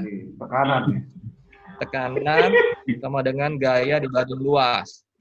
Jadi kalau teman-teman semua yang saat ini mengalami tekanan keuangan yang dahsyat hari gini, bisa jadi karena kebanyakan gaya. Gaya hidup. Gaya. Itu jokes lu ya. Iya. Rumus fisika. Jadi gua terus terang kegampar juga dengan kejadian ini. Oh, ternyata banyak ya yang mungkin gua barang-barang atau kebutuhan yang ekspresi gua nggak terlalu harus gua beli pada waktu itu. Giliran kena, sekarang kita baru sadar. Gua nggak bilang gua yang paling hebat. Gua sendiri juga kadang-kadang hilaf, gitu ya. Dan ini kegampar nih sekarang nih gara-gara kejadian ini. GoPro hilaf kan? Nah, itu salah satunya GoPro gara-gara lu juga. YouTuber bukan, ya kan? Diracunin harus beli, ya kan? Nah, makanya kita bikin kelas YouTube biar produktif nanti. Ya, bisa. Oke, nextnya ini. Saya belajar ilmu ini dari seseorang, financial planner, hidupnya sederhana, dan juga saya belajar ini dari, saya pernah dengar tausiahnya Dik Doang. Dulu kan ada MC terkenal tuh namanya Dik Doang. Sekarang dia kayaknya jadi ustadz gitu, kayaknya pembicara. Saya pernah undang dia di kantor kita, acara Lebaran tahun lalu, gitu ya. Dia kasih ilustrasi gini, kalau disuruh susun strata hidup orang, dari miskin, kemudian sederhana, kemudian kaya, ada 3 level. Tolong diurutin, mana yang paling benar. Kita semua audiens bilang, ya kalau mau diurutin ya dari miskin, sederhana, kaya, gitu kan. Terus dia bilang, wah itu benar, tapi ada yang lebih benar katanya. Yang benar adalah kita dilahirkan dari biasa-biasa saja, kecuali kita anak orang kaya, kita anaknya Pak Tung gitu ya, anaknya James Riyadi gitu ya, berkaya. Tapi kalau kita anak biasa-biasa saja, next-nya adalah kita berjuang supaya kita jadi kaya. Dan udah dari kaya, ujungnya adalah sederhana. Ujung dari segala ujung adalah kita harus simplicity. Itu baru berkelimpahan. Jadi saya tergerak lagi dengan slide ini adalah kita selalu capek cari uang gitu ya, working income, kita nabung, kita invest sana sini, invest properti, kita berjuang bisa dapat passive income gitu ya, punya ratusan juta, punya segala macam. Ujung-ujung bos, kita harus simplicity your life. Ujung-ujung kita harus mau ngapain lagi, ada mentoknya gitu loh. Dan ini abundance itu bahasa Indonesia adalah berkelimpahan. Lu nggak akan habis-habis kalau ujungnya adalah simplicity. Bersyukur, kemudian sederhana, ujung-ujung adalah abundance, berkelimpahan. Dengan kejadian ini gue banyak belajar. Oh, berarti mungkin gue banyak tekanan, bisa jadi gue banyak gaya, gitu ya. Dan selama ini gue kurang bersyukur, gue kurang simplicity, my life, gitu ya. Dengan kena gampar sedikit langsung goyang, gitu kan. Nah, gitu. Jadi harus bedain ya bro ya, kebutuhan hidup atau gaya hidup ya. Benar. Dan pinjaman gue boleh sharing di sini. Analisa ini keinginan, kebutuhan, atau bisa nggak sih disubstitusi? Sekarang mobil dulu mungkin penting. Sekarang bisa jadi nggak terlalu penting bos. Udah ada Grab, udah ada taksi segala macam. Dulu kita mau pacaran harus punya mobil. Sekarang belum tentu ya kan? Nah, kita benar-benar analisa lagi. Kemudian analisa kebutuhan fasilitas, analisa kemampuan kita, kooperatif gitu ya, dan kemudian reputasi, kepercayaan, prioritas untuk bayar hutang. Prinsip hutangnya adalah hutang baik yang produktif. Dan kalau sekarang nih, kalau lagi ada masalah ya harus dihadapin. Reschedule, restruktur, seperti yang dilakukan. Dan nih, yang paling gampang nih jual aset bos. Ini tapi butuh pengorbanan harga diri. Ego ya. Ego harga diri bos. Tetangga bilang apa kalau mobil kita hilang, ya nggak? Iya, di sekolahin bilang. Mau sekolahin masih ada barangnya, tapi mobil udah nggak ada. Lagi masuk asrama kan? Masuk asrama. Sekolahnya boarding school gitu. Ya nggak salahnya. Sekolah dari rumah bro, sekolah dari rumah. Buat teman-teman semua yang masih punya pinjaman mobil mewah, tolong segera hubungi Brother Indra. Dia siap take over resmi. Dia siap take over resmi mobil mewah Anda gitu ya, atau mobil-mobil operasional ya kan. Di kala susah pasti ada yang bagus. Gua rasa cukup, nanti ada slide lagi lanjutan kita buat nyicil buat acara selanjutnya deh. Mantap banget ini. Thank you bro Hendra Boa. Pak Hendra Boa, thank you informasinya. Sama-sama brother. Salam kenal. Kita satu angkatan TDW 2014. Siapa ya? Angkatan TDW. Ini kayaknya temen gue nih di Mas Anglanto. Iya, kita satu alma mater di Trisakti. Oh iya. Apa ya? Kita inilah brainstorming. Oh, Brother Dimas. Oh. biasanya Dimas Dwi Boim ya, tapi coba Dimas Ananto aja. Siap, brother Saya Dimas ini menambahkan juga. hebat nih, aktif di HIPMI, aktif segala macam nih, boleh jadi narasumber nih. Dia spesialisasi buat ini kan, yang take over rumah-rumah, bantu-bantu orang, Iya, spesialis. kelilit hutang, NPL. Spesialis nih. Jadi banyak berkat nih, bantuin orang. Ya kalau kayak main monopoli bro Dimas. Kalau menambahin, kalau memang bisa ya kan, yang sudah kelilit hutang udah dipentokin aja. Terus nanti pertanyaan lu, nanti jelek dong gitu kita di BI checking, ya nggak apa-apa. Next kita jangan ngutang lagi, kalau bisa langsung cash. Jadi pelajaran, jadi suatu pelajaran bahwa dalam semua agama, kita ngomongin agama, tapi kalau misalnya bukan soal agama, memang itu saya sih syiarnya dalam arti gini, kalau bisa udah jangan ngutang lagi gitu loh. Kalau bisa emang udah terjadi hilang ya sudah hilang. Kenapa emang? Terus kita nggak usah gengsi kalau kita emang hilang rumah misalnya gitu, hilang mobil, terus gengsi gitu. Terus hidup kita mati selamanya, enggak. Tetapi bagaimana kita menaikkan skill kita bahwa sebenarnya tanpa modal dari bank atau pinjaman apapun kita bisa loh. Itu banyak di luar sana yang pengusaha-pengusaha top gitu kan, itu tanpa hutang ada juga. Gitu. Kita ngikutin yang tanpa hutang, tanpa KPR, tanpa segala macam. Bagaimana kita bisa mendapat peluang itu? Nah kebetulan yang kata Pak Hendra ya ngomong bahwa itu ada mobil yang tarikan, itu juga bagus. Misalnya kalau kita beli ya harus cash aja. Kalau kita memang belum cukup, belum beli mobil ya jangan nyicil. Karena bunga anuitas itu sangat-sangat ngeri gitu loh. 80% 5 tahun pertama itu kita bayar bunga, bukan bayar pokok. Nah 20% atau 10%-nya cuma bayar pokok. Coba kalau kita utang nih selama 4 tahun nih, misalnya kita nyicil 4 tahun, terus 3 tahunnya itu kita udah nyicil. Coba dicek aja deh. Itu kita pokoknya cuma tinggal sedikit masih banyak banget gitu loh. Sedangkan kita sudah maksud saya di sini adalah ketika ada orang yang ngutang cepat dibayarkan nih. Kalau menurut saya mentokin aja nggak usah dibayar sekalian. Biar apa? Biar kita tidak ngutang lagi, udah selesai. Biar kita nggak bisa ngutang bank apa segala macam, udah nggak usah. Nanti ujung-ujungnya bayar pokoknya saja. Oh, saya bisa bayarnya cuma pokok doang nih. Kalau saya, karena kita punya beberapa mindset ya, ada orang yang nggak apa-apa nanti biar utangnya semakin besar. Nah kalau kita kayak misalnya dulu saya punya kartu kredit 15 gitu kan. Kok lama-lama kok kayak dimanjain gitu kartu kredit 15, terus sampai utangnya berratusan juta, sampai limit saya bisa 100 jutaan gitu kan. Tapi ujung-ujungnya jadi nambah utang, terus jadi hati kita juga kurang gitu. Akhirnya ujung-ujungnya udahlah, saya udah top semua, jadi ya alhamdulillah damai-damai saja gitu. Kalau saya pribadi seperti itu.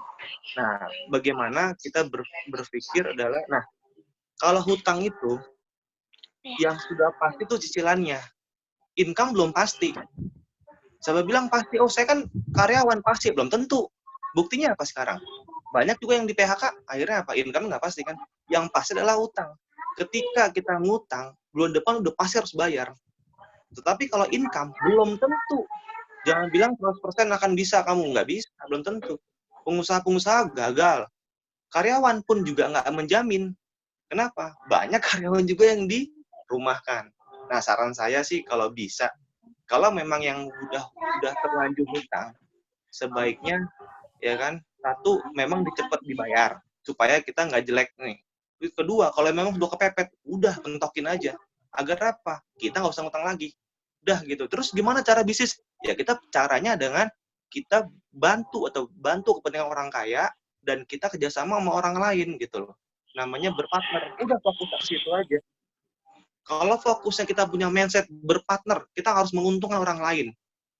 Gak usah gengsi, kita harus minjem ke bank atau minjem ke orang lain lah gitu, rentenir segala macam. Kita harus berpikir adalah menguntungkan orang lain, membantu orang lain.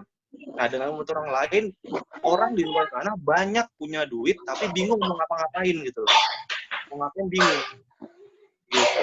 Mindsetnya harus biasanya punya duit, kita punya ide nih, orang lain punya duit. Nah, lebih baik seperti itu. Kita kerjasama yuk. Saya punya ide, kamu punya duit kan, udah kerjasama. Nggak apa-apa, dia 80%, kita 20%, nggak apa-apa. Yang penting kita damai-damai hidupnya. Gitu. Pertanyaannya, oh kapan suksesnya? Ya gitu kan, kapan suksesnya? Ya, sekarang pertanyaan gini, banyak pengusaha di luar sana, kayak Pak Hermanto gitu kan, itu hutangnya cuma sedikit, bahkan katanya pernah ada yang bilang nggak hutang, dia nggak ada, saya nggak ada hutang. Nah, orang-orang kaya itu sebenarnya ada juga dan banyak juga nggak tanpa hutang. Bisa nggak? Bisa, semua tergantung mindset kita. Saya sih berharap ya teman-teman gitu kan yang saya juga punya utang kok, tapi saya meminimalisir udah nggak punya utang lagi gitu loh. Dan mulai sekarang ditutup-tutupin tuh. Biarin aja saya kolek 5 bodo amat gitu, tapi berpikir udah nggak utang lagi kok. Biar apa? Biar saya nggak utang sengaja gitu. Sampai siap-siap di kolektor segala macam, nelpon segala macam gitu kan. Nah, itu untuk apa? Ya biarin aja. Nah, ujungnya ini kan perdata bukan pidana. Kita berapapun bayar, yang penting kita niat bayar dan pokoknya saja, ingat, pokoknya saja. Saya minta pokoknya aja, nggak ada bunga denda kelambatan, namanya BDO, bunga, denda, dan ongkos-ongkosnya. Itu dihapuskan semua kalau kita niat untuk bayar. Dan akhirnya kayak kata Rit gitu kan, misalnya utang kita pokoknya 10 juta, kalau kita mau niat bayar lunas, cuma 5 juta doang. Gitu ya, mungkin teman-teman udah pada jago loh di bidang ini. Nah, saran saya adalah, ya sebisa mungkin udah lunasin secepatnya gitu kan, kalau memang jual gitu kan. Satu, yang kedua adalah udah next nggak usah ngutang lagi, selesai gitu sih Pak Hendra Buah. Siap, brother. Thank you banget insight-nya, sudut pandang yang berbeda. Tadi kan saya juga sempat dibilang di awal, memang hutang ini macam pisau, bos. Lu mau pakai buat bunuh orang bisa, buat nolong orang bisa, gitu kan. Iya, tapi mungkin caranya brother yang tadi memberi arti adalah udah kita bikin aja rusak sekalian biar kita nggak ada kesempatan supaya tidak pegang pisau lagi, supaya kita jangan pakai pisau lagi gitu kan. Ya boleh-boleh aja, silakan pakai. Dan gue yakin tadi kan pinjaman itu ada dua, ada yang formal, ada yang informal. Kalau sekiranya formal nggak cocok dengan prinsip, keyakinan, agama dan seterusnya, ada cara informal kok dan itu sah. Kalau memang itu bisa dan memang brother punya nilai tambah saling menguntungkan antara yang lain, antara orang kaya, dan itu memang powerful.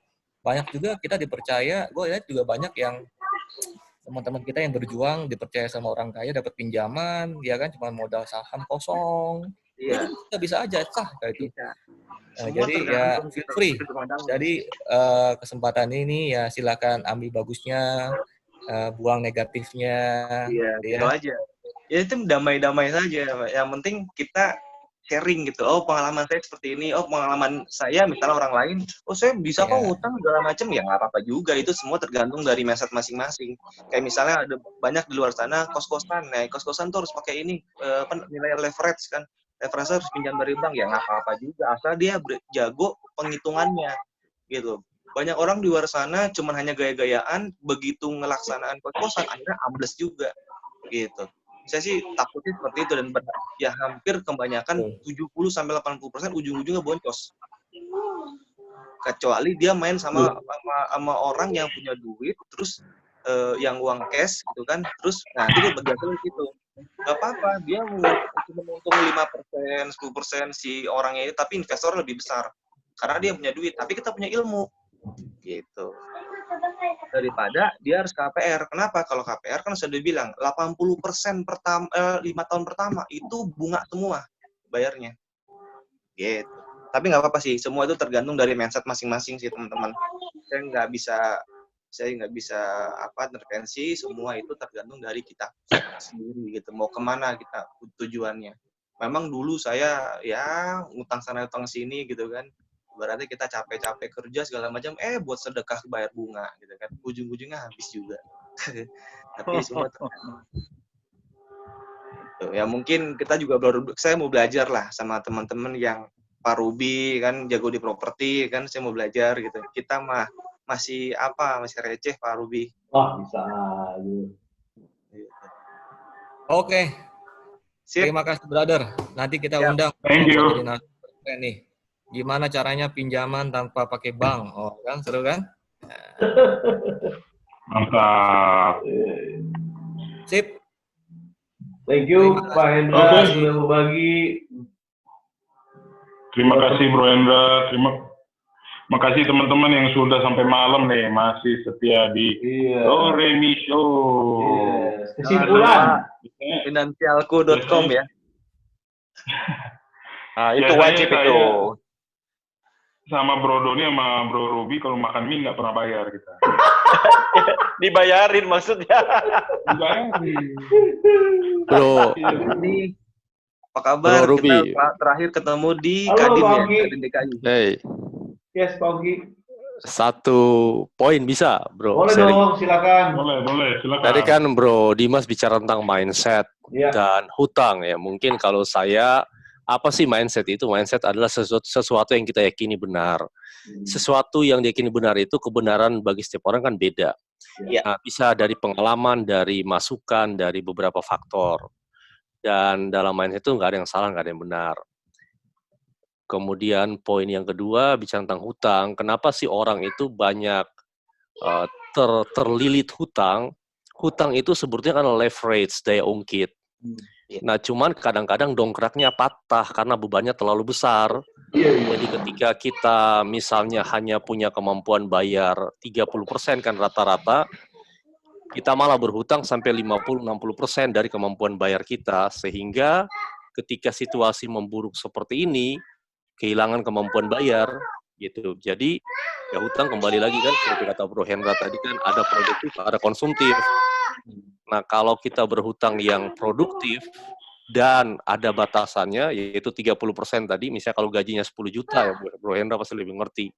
Jika dia hutang di atas pokok dan pinjaman itu 3 juta, pasti kesulitan bayar. Karena banyak orang yang saya melihat adalah hutangnya terlalu besar dibandingkan kemampuan bayar dia. Nah, poinnya adalah tadi, hutang bisa saja asal jangan sampai leverage itu atau dongkrak itu patah karena beban yang terlalu besar. Itu sih Bro Ruby sama Bro Hendra. Yes, thank you. Betul. Pengalaman saya juga itu, Pak juga Ogi. nih. Pengalaman juga ya, Bro Dimas ya? Iya, bahwa kebiasaan dari 30% akhirnya menambah. Oh, pengen lah, nambah lagi deh. Oh, nambah lagi deh. Nambah lagi. Ujung-ujung dari kecil dulu memang betul, Pak Ongki. Saya pernah ngerasain itu. Dari yang 10% deh. Oh, tiba-tiba, ada ngajak saudara nih. Aduh, makan-makan yuk, makan-makan. Bayarin dulu, gesek deh kartu kredit. Naik. Terus naik. Sepengetahuan saya. Nah, ujung-ujungnya adalah kita bener-bener pernah pengetahuan masing-masing nih. Maksudnya, kalau saya pengalamannya adalah seperti itu. Kenapa? Karena sudah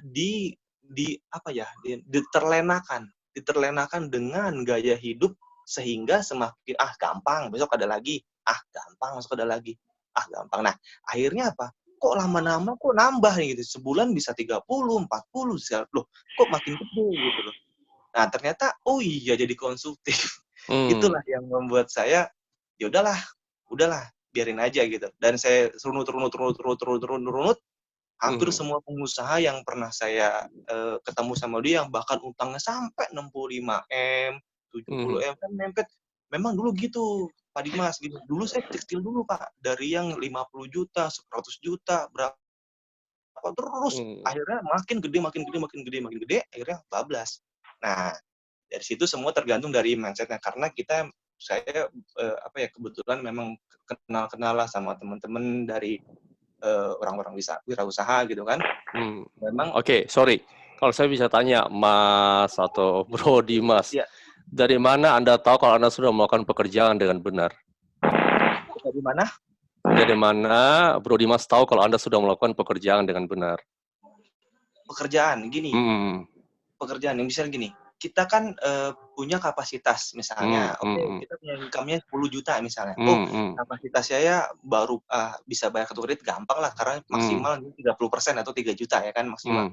Tetapi di satu sisi karena masih 3 juta, masih terlena, akhirnya naik deh 4 juta. Utang lagi naik deh 5 juta. Padahal kita sudah ada tahu nih batas-batasnya. Oke, sorry. Bro Dimas, bisnis apa saat ini Bro Dimas? Kalau saya dulu sih ada usaha yang lain, misalnya usaha di travel, usaha ayam bakar dan lain-lain gitu kan. Oke. Nah, sorry, misalnya nih, dari mana Bro Dimas tahu kalau bisnis Bro Dimas ayam bakar sudah jalan dengan benar? Dari mana tahu? Ya dari kita sendiri. Oke. Jadi enggak ini utangnya utang karena bukan bisnis ya. Ini utangnya karena kita produk konsumtif. Kayak misalkan kartu kredit. Nah, karena bersyukurnya saya berutang itu tidak ada yang buat usaha. Kayak misalnya kita harus misalnya kita punya sertifikat itu untuk dibuat bisnis, itu enggak untungnya. Tapi saya hanya punya kapasitas, misalnya dalam angka kecil aja ya, 10 juta kartu kredit. Nah, itu buat dipakai konsumtif. Dengan konsumtifnya itu membuat saya jadi menggulung utangnya. Itu sih, Pak. Ya. Itu sih, betul. Jadi akhirnya gini loh, kayak kita misalnya udah kebiasaan naik Grab. Waktu dulu Grab sama Gokar nggak ada. Kita malas nggak naik taksi. Naik taksi Bluebird. Malas kan? Tetapi ketika sekarang ini si taksi Bluebird sama taksi Bluebird sama taksi itu kok kita malah nggak enak kalau nggak naik taksi gitu loh.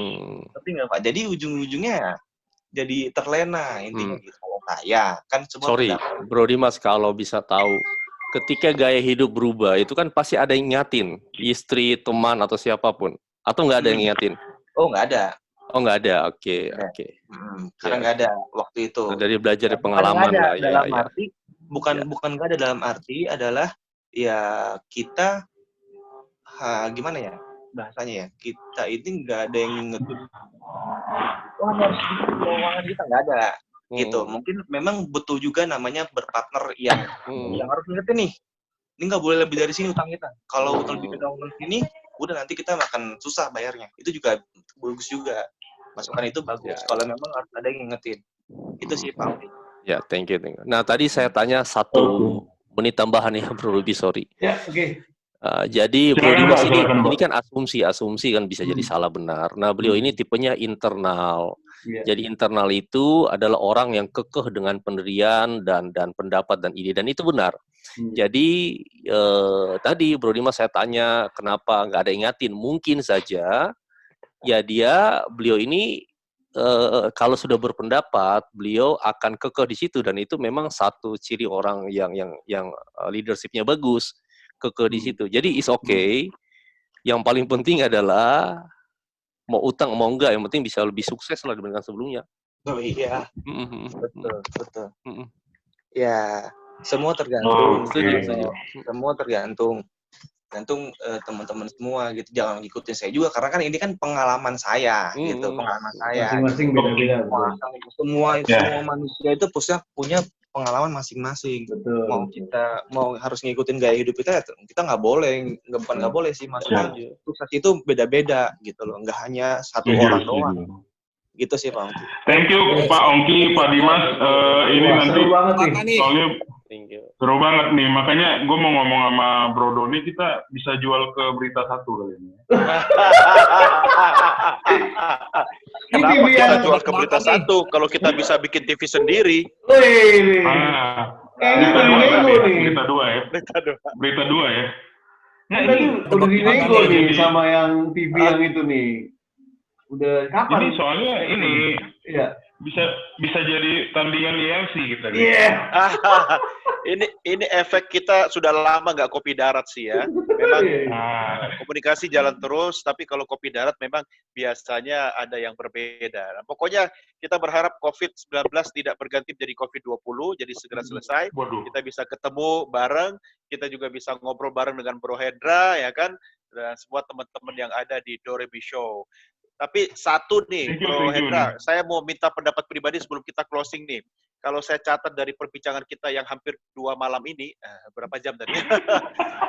Kok berarti buat khusus yang masih jomblo-jomblo, kalau mau memulai usaha, mungkin saran saya bagaimana agar bijaksana dengan memilih calon mertua dan calon istri yang kaya raya, anak tunggal, dan mertua usia sudah 85 tahun. Begitu ya?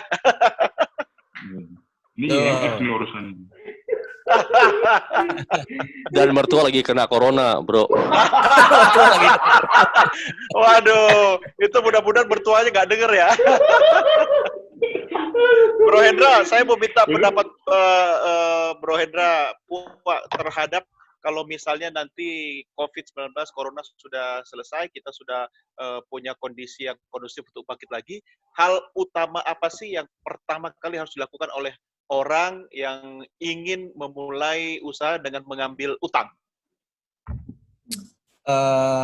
Pendapat saya, harus lebih bijaksana. Dan tadi masukan kritis bagus tuh dari Brother Dimas. Saat ini jujur ngomong, kita bicara kalau syariah, yang kalau tanpa bunga, sekarang tuh memang keyakinan itu makin lama makin kuat. Dan nggak bisa dipungkiri, di Indonesia ini kan mayoritas Muslim. Dan nggak ada salahnya juga kita belajar dari Brother Dimas, kita coba yang syariah buat teman-teman yang Muslim. Tapi kalau buat secara umum, saya bilang bijaksanalah. Karena yang tadi bilang, pisau itu dua mata sisi. Lu bisa buat bunuh orang, bisa buat masak ikan, ya kan? Dan leverage itu, tadi Pak Ongki analoginya adalah dongkrak. Dongkrak bukan, jangan salahin dongkraknya, bos. Salahinnya ya kebijaksanaan kita. Tadi di reminder oleh Pak Ongki juga, mungkin kita butuh orang-orang yang lingkungan positif, yang saling mengingatkan. Bos, utang lu udah kebanyakan, bos. Ya kan? Setuju. Tapi ada juga contoh Brother Dimas kasih ilustrasi ya, kalau mau rusakin aja sekalian, hancurin kapalnya. Jadi besok-besok kita nggak bisa utang lagi. Nah, itu cara yang menurut saya antagonis, tapi boleh dicoba, nggak ada salahnya. Keyakinan orang beda-beda kan. Ya, jadi tapi ini setelah bukan ini dari Muslim aja ya. Bijaksana lah. Ini bukan dari Muslim aja. Semua agama sama loh. Kita nggak boleh pakainya namanya riba atau bunga. Itu bukan hanya Muslim aja. Coba mungkin semua teman-teman semua agama lain juga melihat ini juga sama, tanpa riba, tanpa bunga, gitu. Oke, bisa jadi gue salah, ya gue nggak paham juga, ya kan? Jadi intinya gue nggak bicara soal keyakinan. Iya, nggak apa-apa. Ini kan forum kita untuk bisa belajar dari berbagai sudut pandang, banyak perspektif. Saya jadi punya ide nih, Bro Hendra. Saya punya ide, Bro Ruby, Bro Mario, nanti kalau Corona sudah pulang kampung, ya kan? Kita harus bikin Doremi Show kopi darat. Semua narasumber kita kumpulkan, semua teman-teman kita kumpulkan, kita gathering bareng-bareng. Setuju nggak? Di Degasio. Setuju. Nanti saya buatin ring juga nanti. Tapi harus ada menu bakmi. Oh iya. Bakmi yang mana nih? Bakmi yang mana? Saya kemarin lihat di internet apa di YouTube ya, saya lupa tuh. Itu bekas mobil murah bekas taksi itu bener nggak sih dia? Banyak, Pak. Oh iya, banyak banget. Ridwan, ini banyak bener. Ridwan Hanif ya. Itu bener ya? Banyak. Sebenarnya udah dari beberapa bulan lalu. Iya. Sebenarnya tidak harus bekas taksi sih, bro. Ya. Banyak juga mobil-mobil yang tadi Bro Hendra sindir melalui Bro Indra kalau nggak salah ya. Nah, itu juga sebenarnya kalau saya pendapat pribadi sih ya, kita semua ini kan sekarang sedang kena masalah, bukan cuma 1-2 orang. Bangsa kita, bahkan bangsa-bangsa di dunia pun sedang sakit sekarang kan. Yang membedakan kita dengan orang lain sebenarnya kan mentalitas kita menghadapi masalah dan bagaimana cara kita menangani masalah. Ya kita nggak usah lah dikit-dikit curhat di medsos, dikit-dikit mengeluh. Emang kalau kita lagi happy kita ingat pemerintah? Enggak juga kan? Ya sekarang jangan salahkan siapa-siapa. Saya malam ini banyak belajar dari Bro Hendra, dari teman-teman semua yang ada di Doremi Show ini.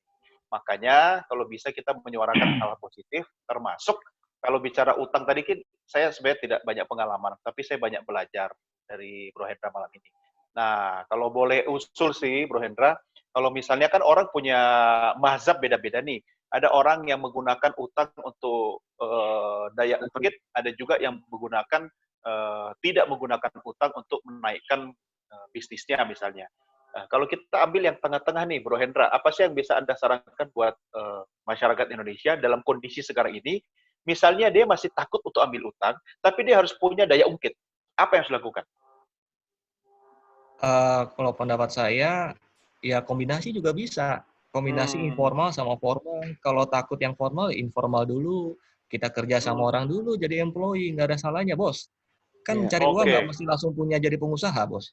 Kan bisa jadi employee, bisa kerja sama orang, dan segala macam. Ya kan? Kalau gue punya ide begini, bro, misalnya kita banyakin calon mertua. Iya. IMF-nya dibanyakin. Kita coba ke Siloam, ke rumah sakit RSPAD, cari yang usia-usia tua. Kita coba lihat kartu keluarganya. Siapa tahu punya Bro Hendra, istri ada di situ nggak? Nggak ada, Pak. Udah tidur. Iya. Makanya berani ngomong. Kan udah promosi tadi. Iya. Oke, luar biasa. Bebas. Ada pertanyaan sebelum closing ya. Yes. Ya, udah pada follow belum Magnolia? Nanti Itu habis ini ini share ya. di grup lagi ya, Bro Ruby. Iya, siap. Ya, Itu Bro. 007-nya dia tuh. Ya, lu tolong dah di follow. Nanti gua nggak bisa masuk kamar malam ini. Jangan cuma follow, dipesen loh. Gua udah janji follower gua Takutnya nambah di lockdown, bro. orang malam ini paling enggak. Iya. Kalau enggak lu tidur di teras ya. Ya. Nah, Gua lockdown ada beneran. pertanyaan nih, teka-teki nih buat Bro Mario. Nah, gue catat nih. Lemari apa yang bisa masuk kantong? Lemari kantong. 5.000-an. 5.000-an. Kalau Kenapa 5.000-an lu yang bisa jawab, masuk kantong. Kalau Bro Mario nggak bisa masuk lemari. Kalau enggak, gue balik tanya ke Bro Hendra. Ya, penyebab stroke apaan? Penyebab stroke, tahu nggak lo? Penyebab Gue bisa stroke, jawab. tahu nggak? Hah? Udah nih dia aja. Udah tahu diam aja. Bro Oke, Hendra, siap. Sinyalnya nggak bagus, ulang-ulang.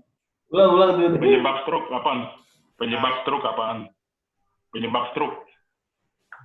Penyebab stroke. Penyebab stroke ya. Iya, apa coba? Banyak makan Indomie. Brother Dimas tahu nggak, brother? Bantuin gua dong. Apa? Cari temen nih. Ini temen. Penyebab stroke. Gini, gua Nah. saya masuk Apa?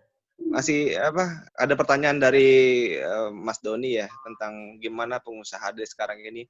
Kalau saran saya adalah udah kita jadi pengusaha tingkat pertama. Apa tuh? Jadi makelar, bantuin produk lain. Finansial tuh dong. Setuju. Iya. Kita semua di sini Itu makelar, paling bro. safety Kita zone. saling membantu. Iya. Makelar, everything. Udah tahu belum jawabannya Bro Hendra? Balik lagi. Itu Bro Hendra sambil mikir loh jawabannya apa loh. Gua kalau sama debt collector gua takut. Waduh. Gua liat mukanya aja nggak bisa mikir. Harusnya setiap pakar keuangan atau di industri keuangan harus paham ini. Iya. Stroke ya. Itu Gua tandanya biaya belum tahu. follow finansialku ya, bro. Nah, iya. Nanti follow finansialku dulu baru saya follow Magnolia ya. Atau download lah ini. Jadi kayak thank you nih Bro Hendra Puat tadi udah ngomong this expand list income itu ada fiturnya di aplikasi finansialku. Thank you tipsnya. Asik. Nah, Bagus. jawabannya gimana? Ini mau Pertanyaan dijawab nih. kan nih stroke-nya? Ini ada yang masuk lagi loh. Nah, Tuh, brother Yonatan tolong bantu, brother. Ketawa terus lu. Agak bantuin. Nah, jadi penyebab stroke itu kalau stroke pendapatan lebih kecil daripada stroke pengeluaran, makanya bisa stroke. Iya. Itu jokes ada registernya di situ by Mario. Iya. Gimana nggak register? Soalnya pengalaman pribadi dia itu. Oke. Oke, seru banget kita. Iya. Bro Ruby, ini malam ini sebenarnya benar-benar interaktif sih. Ada Pak Ini, Oki, gua suka, ada iya. Hendra Pua, ada Pak Dimas. Ya, ini kan maksudnya namanya aja kan do re mi. Do re mi itu nadanya aja ada 3 kan. Nada paling tingginya saya tuh. Gitu. Betul. Jadi kita emang encourage lah masing-masing. Nggak cuma dari speaker, peserta pun bisa kasih pendapat. Thank you teman-teman. Kita semua di sini bangsa Indonesia itu sebenarnya ada satu asas atau yang nggak ditemuin di bangsa lain sih, namanya gotong royong. Jadi kita bisa gotong royong, belajar bareng di sini. Siapa tahu nanti bisa ngobrol lagi di Kopdar. Tadi Bro Doni udah bilang, jadi lebih kaya sudut pandangnya. Oke, Bro Ruby mau tutup? Oke. Soalnya saya mau ngedit Spotify ini lumayan malam ini. Besok aja. Ini gue tinggalin lo tuh. Oke, baik. Terima kasih semuanya yang sudah hadir. Thank you so much Pak Hendra Pua yang udah sharing tentang relaksasi kredit. Semoga bisa bermanfaat. Buat teman-teman yang ingin bertanya, silahkan juga follow IG-nya Pak Hendra. @Hendra Pua ya. PH. Hendra PH ya. Hendra PH ya, betul ya? Enggak. Ya. PHD apa PHP nih?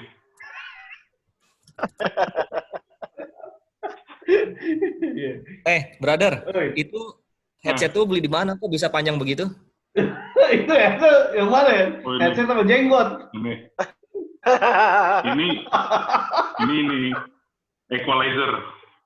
Itu penguat sinyal itu. Iya. Headset yang benar itu ada di belakang kepalanya itu. Tuh. Yang dipakai sandar itu. Oke, sekali lagi thank you so much yang udah ikutan Doremi Show. Makasih Alfi, makasih Brother Dimas, semuanya thank you ya Pak. Semuanya thank you. Thank you Bro Hendra. Jangan lupa nanti ada rekaman YouTube-nya. Yes. Nanti kita kasih di link-nya. Thank you sekali lagi, senang bisa. Bro Hendra ada YouTube nggak? Belum, GoPro-nya sih udah ready, YouTube belum. Udah mau di closing Bro Mario tanya lagi. Enggak. Enggak closing. Ini kalau timekeeper ya. YouTube Magnolia aja. Magnolia ada YouTube nggak gitu.